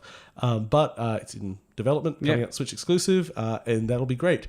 In conjunction to that announcement, they also announced that Bayonetta 1 and 2 will be coming to Switch, I think February, just as a package. I think they are going to have a physical release, but I might grab them digital. Because I didn't finish Bayonetta 2, partly because it was sort of when I wasn't playing the Wii U as much, but the Switch is always there. Yeah. Don't iPhones have a total silence mode? Let's put it in my pocket. It's making the desk vibrate. It does. It goes right into my ears. There we go. Sorry, I got rid of it. That's and there's going to be someone listening on a podcast like, oh, is that my phone? Yeah, you son of a bitch. Yeah. You piece of shit. We got a teaser, which tells us nothing, for the new From Software game, which had a bone and a scroll and some blood and some stuff. And then it showed the text on screen, shadows die twice. Yeah. And people are like, oh, it might be new Bloodborne. Oh, it might be new Dark Souls. It might be they apparently have some old game with shadows in the title. Yeah. Who knows? What are you going to speculate on it? Yes, it's a new From Software game. We will all be interested in it. Yeah. It's probably a variation on the Souls genre. It probably is a new Souls game of some kind. And I mean, before that teaser, people were rumoring that there was a remake of Dark Souls 1 anyway. So, hey, Shadows Die Twice, that still kind of works for a remake. That'd be disappointing. It would be disappointing. But put it on Switch and then you'll be happy. Oh, then I'm fine. Yeah. We're so easy to please. So the first total new surprise was the new Capo Santo game was announced and shown off, which surprised me because I kind of didn't think they'd have anything to show yet. This is after Firewatch, which was beginning of the year. So I guess it's at a year in development, but it's also when you release a game, you've got post support for a few months at least, and this wasn't a minor thing to show off. So it's called In the Valley of the Gods. It's a period piece, although I can't quite tell you the period of it. You're in Egypt. You're in the Valley of the Gods. You're exploring Temple Pyramid. Yep. I must admit I'm not particularly au fait with what's in that area. And you are traveling with this woman, a fully animated on-screen character, which instantly puts the budget for this game 6-7 times higher than Firewatch. Because while Firewatch had animation on the hands, that was it. There was a reason you don't have animated characters in that game, because that shit's expensive. It looked real it's actually most of the her animation. It's still a bit cartoony. Didn't quite look the same cartoony as Firewatch was. But yeah, great animation, lots of interactions with her. You can imagine the whole game will be very much based on this relationship because that's what they were interested in with Firewatch. So that was all there, and the game looked nice walking through the environment and everything, but it was sort of all building up to a sunrise, and that's when you start seeing those guys know fucking shaders and how to make something look right. You're like, and they're taking everything they've learned. Bringing it forward. It's So, I mean, I think it's still not slated till 2019. So park on there. But that was great to see what they're working on. Showed way more than I thought they'd be showing at this point. I'm going to skip that. There was a game announced called Get the Fuck Out, or GTFO. They just called it, but that's what it stands for. It's by the director of Payday 2. Yep. And it is kind of I think it's only 4-player. So squad-based alien movie, kinda. You are going. Oh, okay. You are going into this. I think it's another dimension. Yeah. And you go in as a squad, and you're there to basically pillage artifacts. Okay. And then when shit goes wrong, all the monsters come out. You go to GTFO. Yeah. It's like, you got to GTFO. That's what. And okay. It looked kind of intense. You know, like that sounds better to me than the premise for Payday. Yes, Payday always kind of fell apart in... Like, I mean, it had a huge amount of fans, but the actual concept of it didn't really hold up because once the police were involved, the police were zombies. Yeah. That was a one of the things where the mechanics were not supporting the narrative. Like it was... My idea of a heist is not mowing down hundreds of police. It's like, no. Yeah. It hurt the experience for me. Well, monstrous Cthulhu-style aliens. Oh, I will... If I'm in the Upside Down... And then I will murder... The Upside's Down, not even a bad comparison to the graphical look of it. Yeah. And cross that with like Alien. Yeah. So that was interesting. Witchfire, which had the best trailer. Did you see it? No, I haven't. Okay. So Witchfire starts with from the developers of The Vanishing of Ethan Carter. And you're in this sort of old castle. It's all overgrown and crumbly. And you go around this corner and there's this like... It looks like a giant statue, but it's breathing. Like, very mysterious. There's like wind through the trees, all the stuff. I'm intrigued, Paul. And this thing starts to awaken. Yeah. And then you pull out a shotgun. And then it goes, but also Painkiller and Bulletstorm.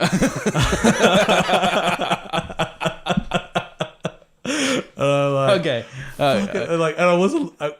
I was both laughing and a little disappointed because, like, hey, there's high fantasy. Like, it's like, because, like, some of the best parts of Ethan Carter were, like, there's, like, this whole monster chase and everything. I really love that stuff. But, like, that's a nice play. Hilarious way of doing it. So it looks gorgeous. And then they're just showing a full-on action shooter, and it's only brief snippets of gameplay, so it's hard to tell exactly what it's going to be like. But, lots of shooting creatures. There's like sort of conquistadors, sort of armored skeletons and stuff. But there seems to be lots of focus on like dodging sort of moves, like small bursts of stuff and jumping around and movement like that, which is like. It's very impactful. Like very impactful movement, very meaningful movement. So some people are like, oh, it's the Dark Souls of first-person shooter. And while that's a neat thing to say, it doesn't seem totally against the concept of what they're going for. You know, tactical positioning and knowing like ranges and stuff like that. Like lots of skeletons that jump at you and everything. And then just shooting things in the face and setting them on fire. Because both Bulletstorm and Painkiller are excellent shooters. Yes. So and I kind of hope that they bring some of the lessons from Ethan Carter just reminding me, I need to go back and play that roguelike kind of Persian. That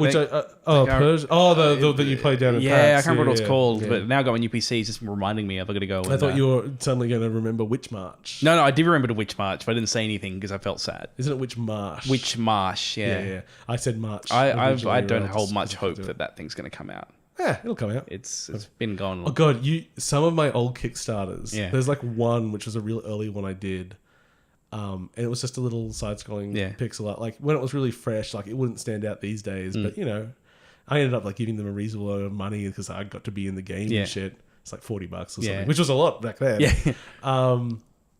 And like they're still working on it. Okay, good on them. Like, guys. I don't mind. Yeah, like you can, as far as I'm concerned, if it gets to like 5 years and you haven't delivered, I'm okay. Yeah. I understand that was a gamble and you haven't delivered and that's all right. You can move on. And especially since I know that you've actually been working. Yeah. Like, I don't know how much, but you're still like trying to get there. But hey, maybe it'll come out and be my favorite game ever. Yeah. Do it. Especially with me in it. It makes me love it. They showed a whole lot more of Dreams, the Media Molecule game. Yeah. Still, I mean, really, when it comes down to it, I think I just described that game as the Little Big Planet creation tool set in 3D. How tilt brush is it? They really didn't focus much on the creation tools in the trailer. They mainly just showed a whole bunch of vignettes of different gameplay. Okay. So they were showing a lot of game in it. Yeah. Okay, that's good. Which I think will probably help sell it. Because the thing was, when it was just an artist tool, it's a hard sell. If you say like, hey, we've got a whole lot of content and games you can play, and like here's a shooter and here's a platformer and here's all this, there's at least stuff that people know they can do, and then it's like, and also you make your own stuff. And if you look at the extents that people went with the Big Planet's creation tools, like there is a community there. Because I had some friends that were in that community. Yeah. That will eat that shit up. Yeah. And really, it becomes, people were comparing it to, what's the Microsoft one? Spark something? Oh, like Project Spark, I think it's called. Yeah. Which was okay, but really didn't catch it. The tool set wasn't accessible enough. While this, I mean, Little Big Planet has a pretty decent tool set, and this is just an extension of it. And it looks real pretty. Cool. So, yes, and I think Project Spark actually being free to play at a certain point actually hurt it, I think. Because it just meant that... Oh, they're sort of a bit confused of where it's going to be monetized. Yeah. It's a... So there's a World War Z game coming, and when it first started, we were like, hey, maybe this is based on the book. It's not. It's based on the shitty movie. But the funny thing is, it starts going like... It's like, the wall couldn't stop them. The army couldn't stop them. They thought they would freeze, but that wouldn't stop them. And then someone pointed out, in the book, all those things actually did happen, yeah. No. All those things stopped them. Oh, no, yeah. They're up north, and they froze. The wall, Israel did just fine. Yeah, the wall's fine. And whilst the army initially, the army... No, they figured it out. Yeah, they worked it out after they sort of just made a disastrous start. Yeah. It's like... Guys, you guys didn't fucking read the book, did you? No. It's an amazing book, by the way. Literally these things... What was... Oh yeah, I think it was the Dark Tower movie. Like it starts with a quote which is like wrong in the fiction. I'm like, it's just a few things that start with like technically no. Yeah. All these things are incorrect to your source material. Okay. There's a sequel to Job Simulator coming out called Vacation Simulator. Accounting is coming out on PlayStation Plus. VR. Yeah. VR, but it's been changed. It's had more content called Accounting Plus now. Yeah. They showed out trailers for A Way Out again. That's that forced co-op escape from prison movie. Oh, yeah. Thing, by the guy that did Two Brothers. Yep. Didn't really show anything that I didn't know about it. It looks I sort of saw it and went, oh, yeah, I'll play that. And I'll stop watching it now because I'll play it eventually. Sea of Thieves launches on March 20. Yeah. Soul Calibur 6 was announced, and also it's coming to PC. I just made that little note there. They had that game Fade to Silence that I... Oh, you love that title. Yeah, I started out, like, it starts talking about survival, and it's like all wintry. I'm like, I don't care, another survival game. I don't know if it actually is a survival game. It sort of turned into more of an action fighting, like, alien shadow monsters by the end, but it looks a little cheap. So who knows? I'm just hoping it's... You're just down on the title. I hope it just soured you. Bad. I want it to be horror Lost Planet. Oh, yeah. Like realistic without the mechs. Take the mechs out of Lost Planet, and there we go. I don't know, but yeah, I like if it's a linear survival game, I like that more. You don't want another sandbox where it's some procedurally generated enemies which are going to change every time. I don't think it's... Well, yeah, it's hard to get... We'll see more as the trailer comes... We get through. Blah, blah, blah. Metro Exodus, they showed more of... I didn't realize that... It's moving more and more away from the concept of Metro. For instance... You're not in the metro in this game. Oh, but isn't the whole idea you're in the subway and you go out of the subway? Yeah, you go out of the subway and then go back into the subway. You get on a train and then you go into an open world environment. Oh, that sounds... So it might almost... Now it's Stalker? Yeah, I was thinking, is this now like Stalker with werewolves? Which I'm actually all right with. Yeah. We'll see. I mean, it looks pretty. Yeah. There's not much else to say. And then the one that I skipped over, the biggest reveal of it, Hideo Kojima up on stage. Here is Death Stranding. And we'll put this caveat at the beginning. Absolutely no gameplay. No. So other than the fact that I just assume it's basically going to be Metal Gear gameplay. Yeah. I hope I'm wrong, because I don't really like the turns that Metal Gear took gameplay-wise. I actually thought 5 was played real well, if they go that path. But it's hard to say. Yeah.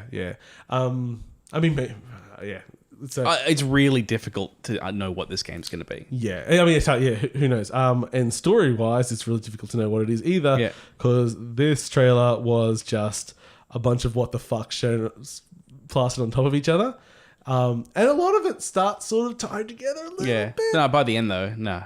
It started. You gotta have the baby hooked up if you want your scanner to work, and you need the baby in your tummy.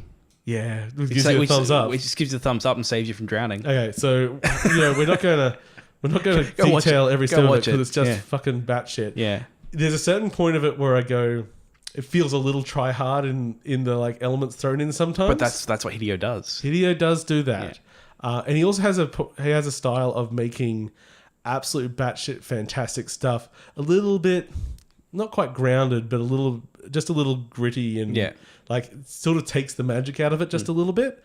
And this certainly continues that experience. there's invisible monsters and giant shadow creatures in the background that absorb you into black liquid, and you have to hold babies in tanks. You got to hold your breath to keep away the not be seen by the They're basically handprints. There's also babies that can live inside men, and there's giant, and there's whales that are sometimes an ocean which is just above the land, and there's flying guys, and there's a big crater, and that's Death Stranding. Yeah. I do enjoy just not really knowing. Oh no, it's great. It's probably when we find out what it is, it's going to be a bit disappointing. Like, I hope it's a match 3. Yeah, it's a mobile game. He's so good. He's going to match the babies. So good. What I enjoyed was Norman Reedus on stage just saying, like, "Oh man, it's such a privilege. You're such a genius. I love working." Now, I'm going to have to go online so someone can explain to me what that trailer was. Like, yeah. Oh, wasn't the first trailer he did just like a bit of a fuck you to Konami about like being the literal killing of his baby or something like that? But that's the thing, because that first trailer read exactly like that. Yeah. Like, you know, we've got this whale, we've got the baby that was taken from it, and we're like, oh yeah. But all those elements are still there. There is still a baby there. Yeah. Yeah, and like the footprints and everything, like everything that we took is like, this is basically an analogy of what's happened to Kojima. Yeah. It's like, actually, no. Yeah. These are all elements from the game, and while maybe that might be influencing his themes to make a certain bitterness in him, maybe we just totally read our own shit into that, and he doesn't care at all. I don't always trust him to make something good, but I trust him to make something interesting. Oh, yeah. I trust him to make his thing. Yeah. And it should be spectacular in 2023 when it comes out. It's a PS5 exclusive. Oh, yeah. Okay. That's mostly video games award stuff, I think. I mentioned I played Call of Duty World War II. Oh, yeah, you did. How were you playing that one? We had someone brought a PlayStation 4 down to the volleyball championships. And I'll just call them, normal folk, the games they've got are like FIFA and COD. And they were playing COD and said, "You want to have a go?" Okay. Weirdly, the person had switched trigger and shoulder buttons. Okay. Because the idea is to use a shoulder button instead of a trigger to fire, because it's less finger movement, so you can fire quicker. Okay. Problem is, if you're not used to it, you just end up throwing a grenade every time. And getting shot in the face. Like, I've got you in my sights, and oh, fuck again. Yeah. Like, I get it. But I get it, but it's like, of all when you're looking for the bottlenecks of latency to bring down, I don't know if the action on that is the one you're looking for. Maybe not using wireless controllers. Yeah, like probably wiring it up, probably be the first place I'd go.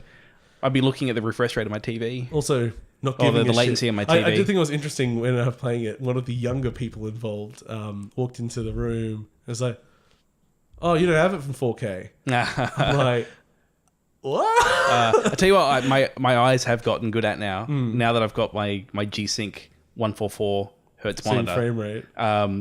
That I work or go and play like at 60 frames, say Destiny 2, and I can tell the difference. Yeah, like I adjust really quickly. But when going for like that variable frame rate syncing above like 80 plus, it's real nice. It's real good. The one I really struggle with is gone down to 30. Now, like I've realized, like, because I've been jumping between playing Destiny on PC and PS4, and on PS4 it's running at 30. Yeah. And I don't really care that much. Like, I get into it, I'm like, oh yeah, I can see that, this is running. But the turn rate is so much slower on console. It really, I never realized that was a limitation to 30 frames a second. Because if you go into 30 on PC and you wildly move the mouse, you'll just see it like slideshow around. Like, you won't see the transitions. But console, like, no, you're turning slower. So it's really not that bad. Yeah, that's pretty bad. So my assessment of Call of Duty World War II. Oh yeah. Sorry, yes. That seemed fine. That's the lobby environment, I did think it was hilarious. Because the very first thing the guy playing it did was call down a loot box and watch someone. And no, he called down his own loot box. And other people were watching him getting all these cards.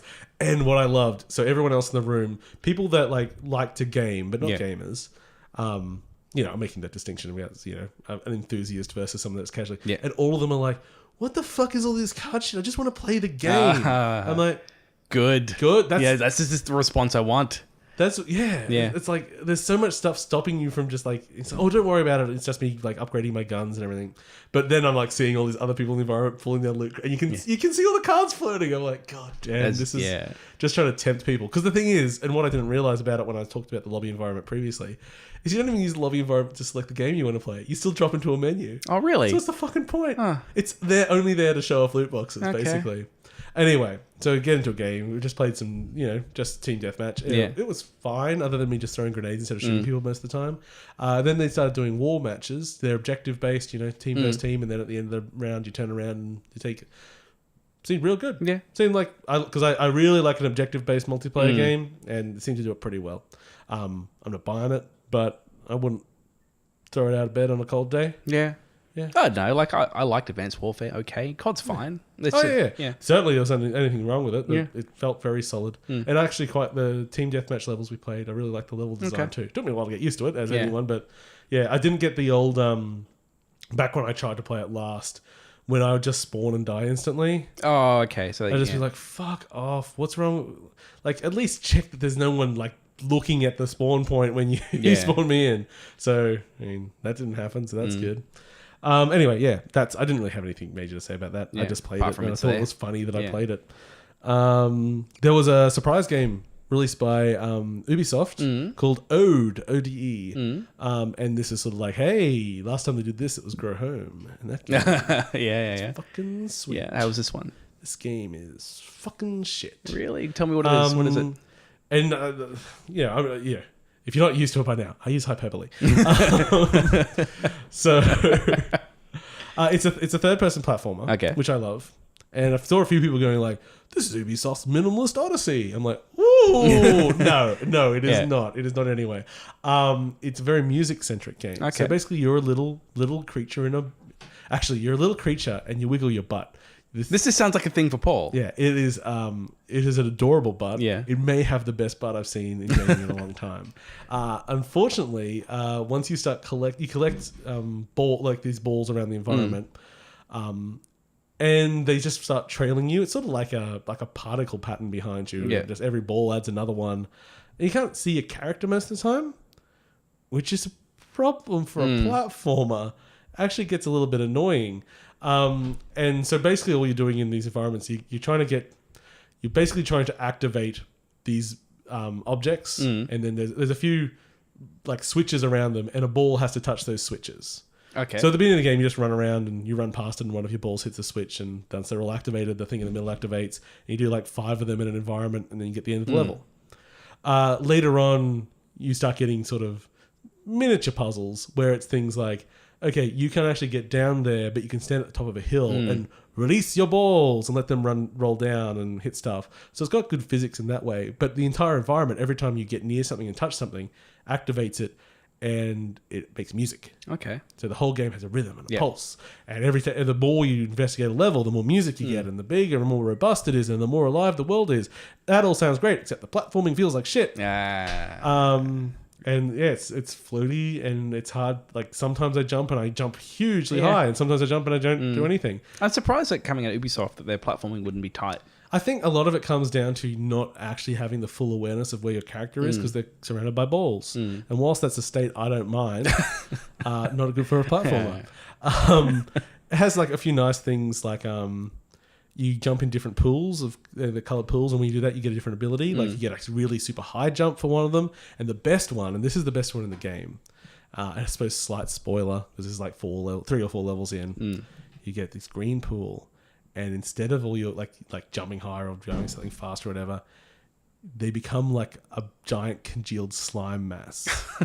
And this actually shows off an amazing bit of sort of technology as well. So instead of rolling around, because you roll all the game, you become just like a long thing of slime, and you almost like a slinky. You'll slinky to object. You're making me think, what's it, Mushroom? A Mushroom 11. Yeah. Yeah, kind of, except it's more automatic. It's like a walking thing. So it's a slinky walking around.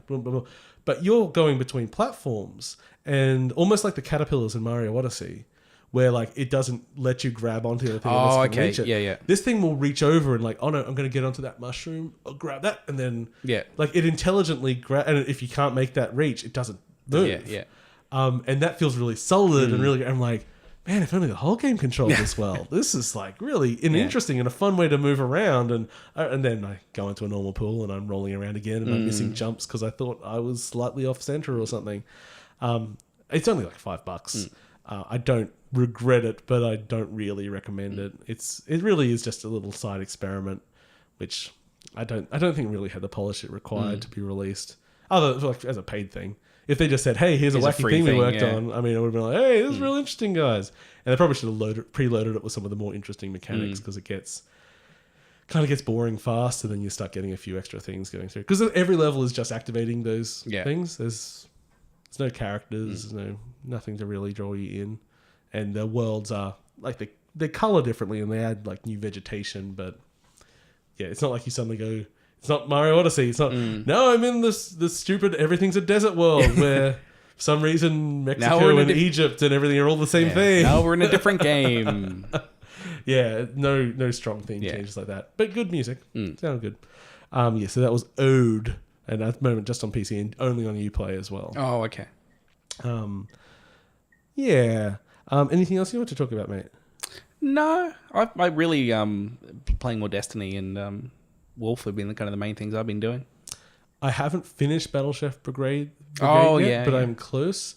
And that game is real freaking good. I get my cooking styles down, and you're like, oh yeah, I can just give you like a totally maxed out dish like that, and then they'll just throw in like some new twist to it. I'm like, oh, my strategies it's are all shit. gone. Here we go.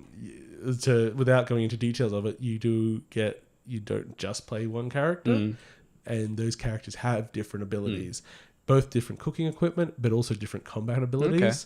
So it's like, it's actually a lot more for a game that was already impressing me. Yeah. It continues to impress me, and so it's like this is a really strong game. Yeah. There was a little mobile thing I've been playing, following up because I was speaking about Lineage. Remember I was talking about that one? Yeah. And I've kind of moved on from that because that game didn't go anywhere past my thoughts were. I liked the kind of the idea of the auto MMO. Like there was something that was appealing about that to me. So I found another one called Crusaders of Light, and it's very heavily influenced from WoW artistically. It's basically a WoW ripoff. But so far it's been alright. Like there's a bit more going on than Lineage had, where it was a checklist of things to go through. This one, the writing's a bit stronger. It's not quite so autopilot. Like you do go for like a side quest, you kind of tap it and you kind of walk off, but you'll still engage with a little bit, or there'll be a boss fight and the red things will go on the ground and I'll move out of the way. So there's a little bit more going on. But it's been pretty good. Like it's been a bit janky. I've had some quests break on me. It's got a bunch of multiplayer modes in there. It's even got like a battle royale style survivor mode, where it's like a big open map and you're getting like different abilities and items and things. And very brief side note, because I think this was also VGAs. Fortnite announced a battle royale mode that's 50 versus 50. Oh yeah. Anyway, continue. That's the esport. Like it just for a little free like mobile MMO. It's a little bit closer to what I want. Like it's got a bit more heart and soul to it. Like there's been some quests where like I wouldn't say it's amazing writing, but it's like a little twist. I'm like, okay, that was kind of cute, and So that one's been alright. I had one more mobile game I was playing basically on the plane on the way back. I played it before, but I thought I'd get back into it. Soliatiarica. Have you ever played this? I think I remind me. I might have. It's basically it's Puzzle Quest, but with solitaire instead. So you are each encounter is just fighting a creature, but that creature has some mechanics, and it's a simplified version of solitaire. Basically, you pull out a card, and then any card, no matter what suit, doesn't matter. You can go either up or down. Oh, actually, you've got to clear the board. I did play that. Yeah, and I fucking hated it. Did you? I love it. I think because it took my understanding of solitaire, which is a real simple rule set, and just changed it. And changed the rule set. And so my brain was like, I look at it and I'm like, it's solitaire, and I kept forgetting that I could go up and down. Oh yeah. And so that was like, I just want to play solitaire, and I actually just like, nah, I'm done with you, game. I would give it another shot because it's one of those things where every creature has abilities which do influence the way you can beat a level, and basically the way they monetize it, because it's free to play, is that you have different types of decks, and then you get, because it's like Puzzle Quest, you get elements, like you get mana and attack and stuff like that, so you can cast spells.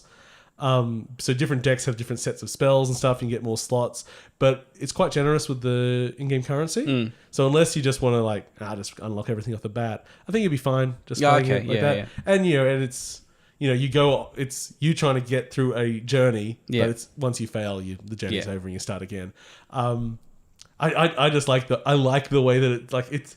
Like, maybe if they actually dropped Solitaire from the name. I think that was it. It was because I came in with expectations of Solitaire. It's very not Solitaire. Yeah. But my brain... But it also is. Because it has, like, the way it lays the cards out are like Solitaire. But everything else is different. Yeah. But no, I mean, just even... Like, one of the spells I use a lot is reveal the next card in a row. Because you also have a spell that can destroy a card. So if you know what 2 cards back are and everything, you can go, oh, I thought I had no more moves, but if I just get rid of that one, then I can actually get 10 more moves in here. And like, it has all sorts of, like they cast spells to change the nature of cards and stuff. Like there's so many twists and ideas of this very basic mechanic, which as I say is just you pull out a card and if you can go up or down, that's it.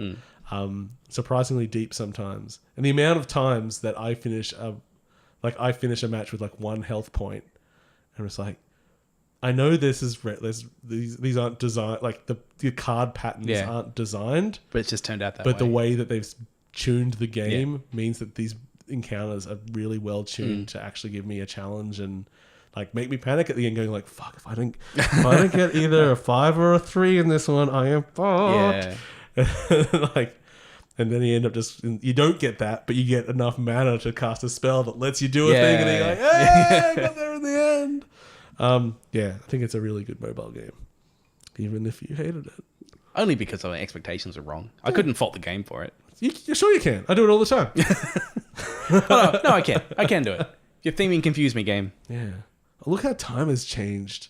It used to be all blown out outside. Now you can see. I know. The It's wind. like you can like watch the time pass. It's true. If you're just a listener, go and look at the first frame and the last frame of the video version, and you can see that we do live in real time. Time does progress in the real world, in our world as well. Oh man, do you watch the Orville at all? No. So I kind of love the Orville because it's kind of like if there was like a shitty just like 2000s remake of original Star Trek, and like it's not a comedy, but there's just people that are a bit funny in it. Like, I'm not even funny. It's just it's hyperdrive without the jokes. But I like the jokes in hyperdrive. Yeah, that's fine. But I do also like the characters in hyperdrive. Yeah, it's just like characters are they're lighthearted and they tend to be more people. Anyway. But I just like this episode in particular, the last one is. Like, because they've basically got the Prime Directive. You don't interfere with primitive cultures and everything. And this is like, but what if we do? I'm just like, it's like an idol show that I watch in the background. I'm like, this is mildly entertaining. It's like, oh, that was very bad of you. Rap on the wrist. Like, But what if maybe yes? There was actually, I mean, not to get too Star Trekky, but did you watch the Star Trek Discovery? I have, but I haven't finished it yet. I think I'm still a couple of episodes away from the end. I think it's like a mid-series. Okay, yeah. I've watched I think there's 2 episodes I haven't watched yet. I didn't mind it. I thought so, but I do think it basically starts with them violating the Prime Directive. It's like, hey, what if we just go help these people? Like, okay. I mean, like. Star Trek is basically nothing but idealism, and you fuck it up in the first thing. But oh well, I guess you're saying this is a different Star Trek. That's fine. Go for it. Yeah, it is a very different Star Trek, that one. Because I don't get too precious about people doing it different. It's fine. You still got the old stuff. Yeah. I still got Picard yelling at a ship. You can go watch some Voyager. You can watch some DS9. No, I'm not going to. I like Voyager. No, they're both fine. Yeah. They're both good. I like Voyager. I've been watching more Star Trek as I get old and there's some good episodes in there. I can't have hope in our world, so I have to have hope in the Star Trek world. Yeah. Just retreat into fantasy. No. I just really like Picard's head. Oh, okay. No, I understand that. I understand that too. Man, he's been the same age for 50 years. Oh, man, actually, you know what? It just struck in my head.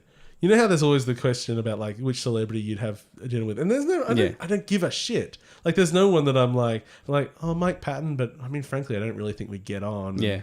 Like, oh, and it's like, you know what, Patrick fucking Stewart. You'd be friends with Patrick Stewart? I mean, I don't know if he wants to be friends with me, but if I like had a dinner, I bet we'd have a fucking good time. Yeah. I reckon it'd be interesting times. Yeah. Probably end with kissing. One way, if you don't mind.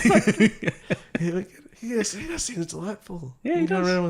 He's like I'm sure he's pretty crotchety grandpa still. I don't know. I've never really seen him crotchety. I think he's just like worked out life. It's like he's out of fucks to give. He's at a certain status. Yeah. But he's also doesn't have, from what I can tell. I mean, I don't know the man. He could be the biggest monster in the world.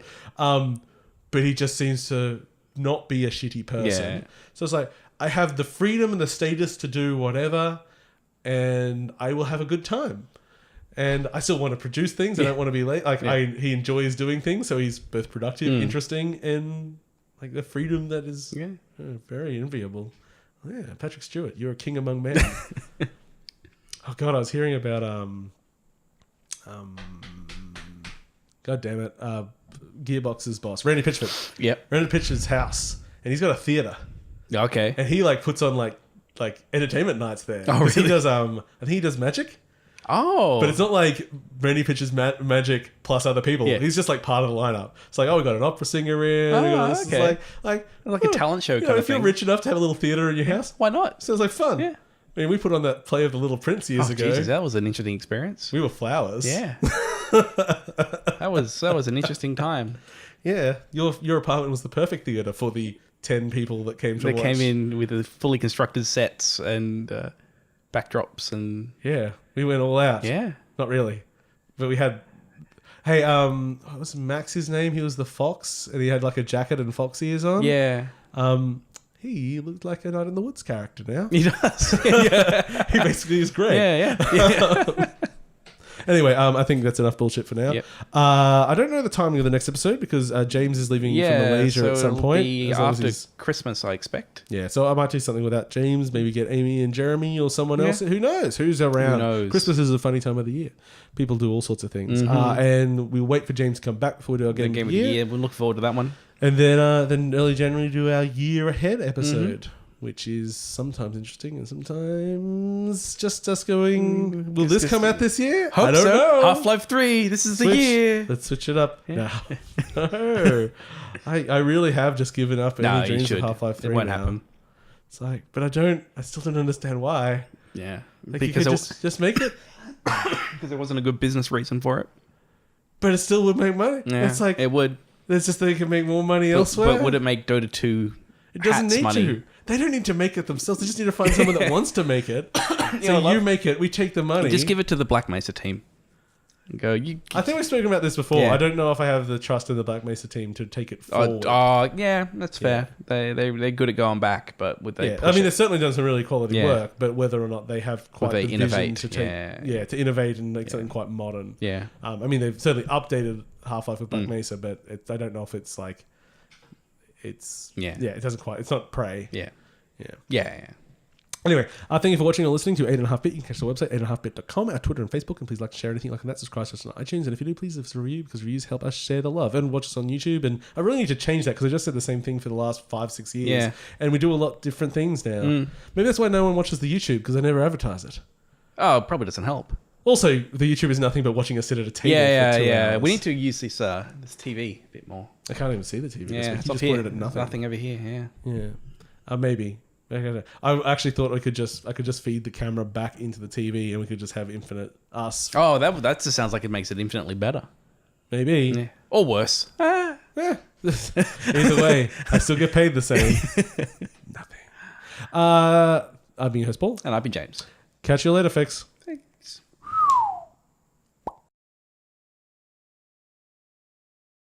Too hot to trot. Okay. Now we only need the one that helps me do sound sync. Yes, thank you, James. I'm helping. He's helping. Clapping. Oh, I think we're just a little bit too hot each. Let's go down. That's that little touch down. Down we go. Oh, it's a puppy sitting on my feet. The little James likes a little touch. That's what I'm told. You got to kiss it lightly.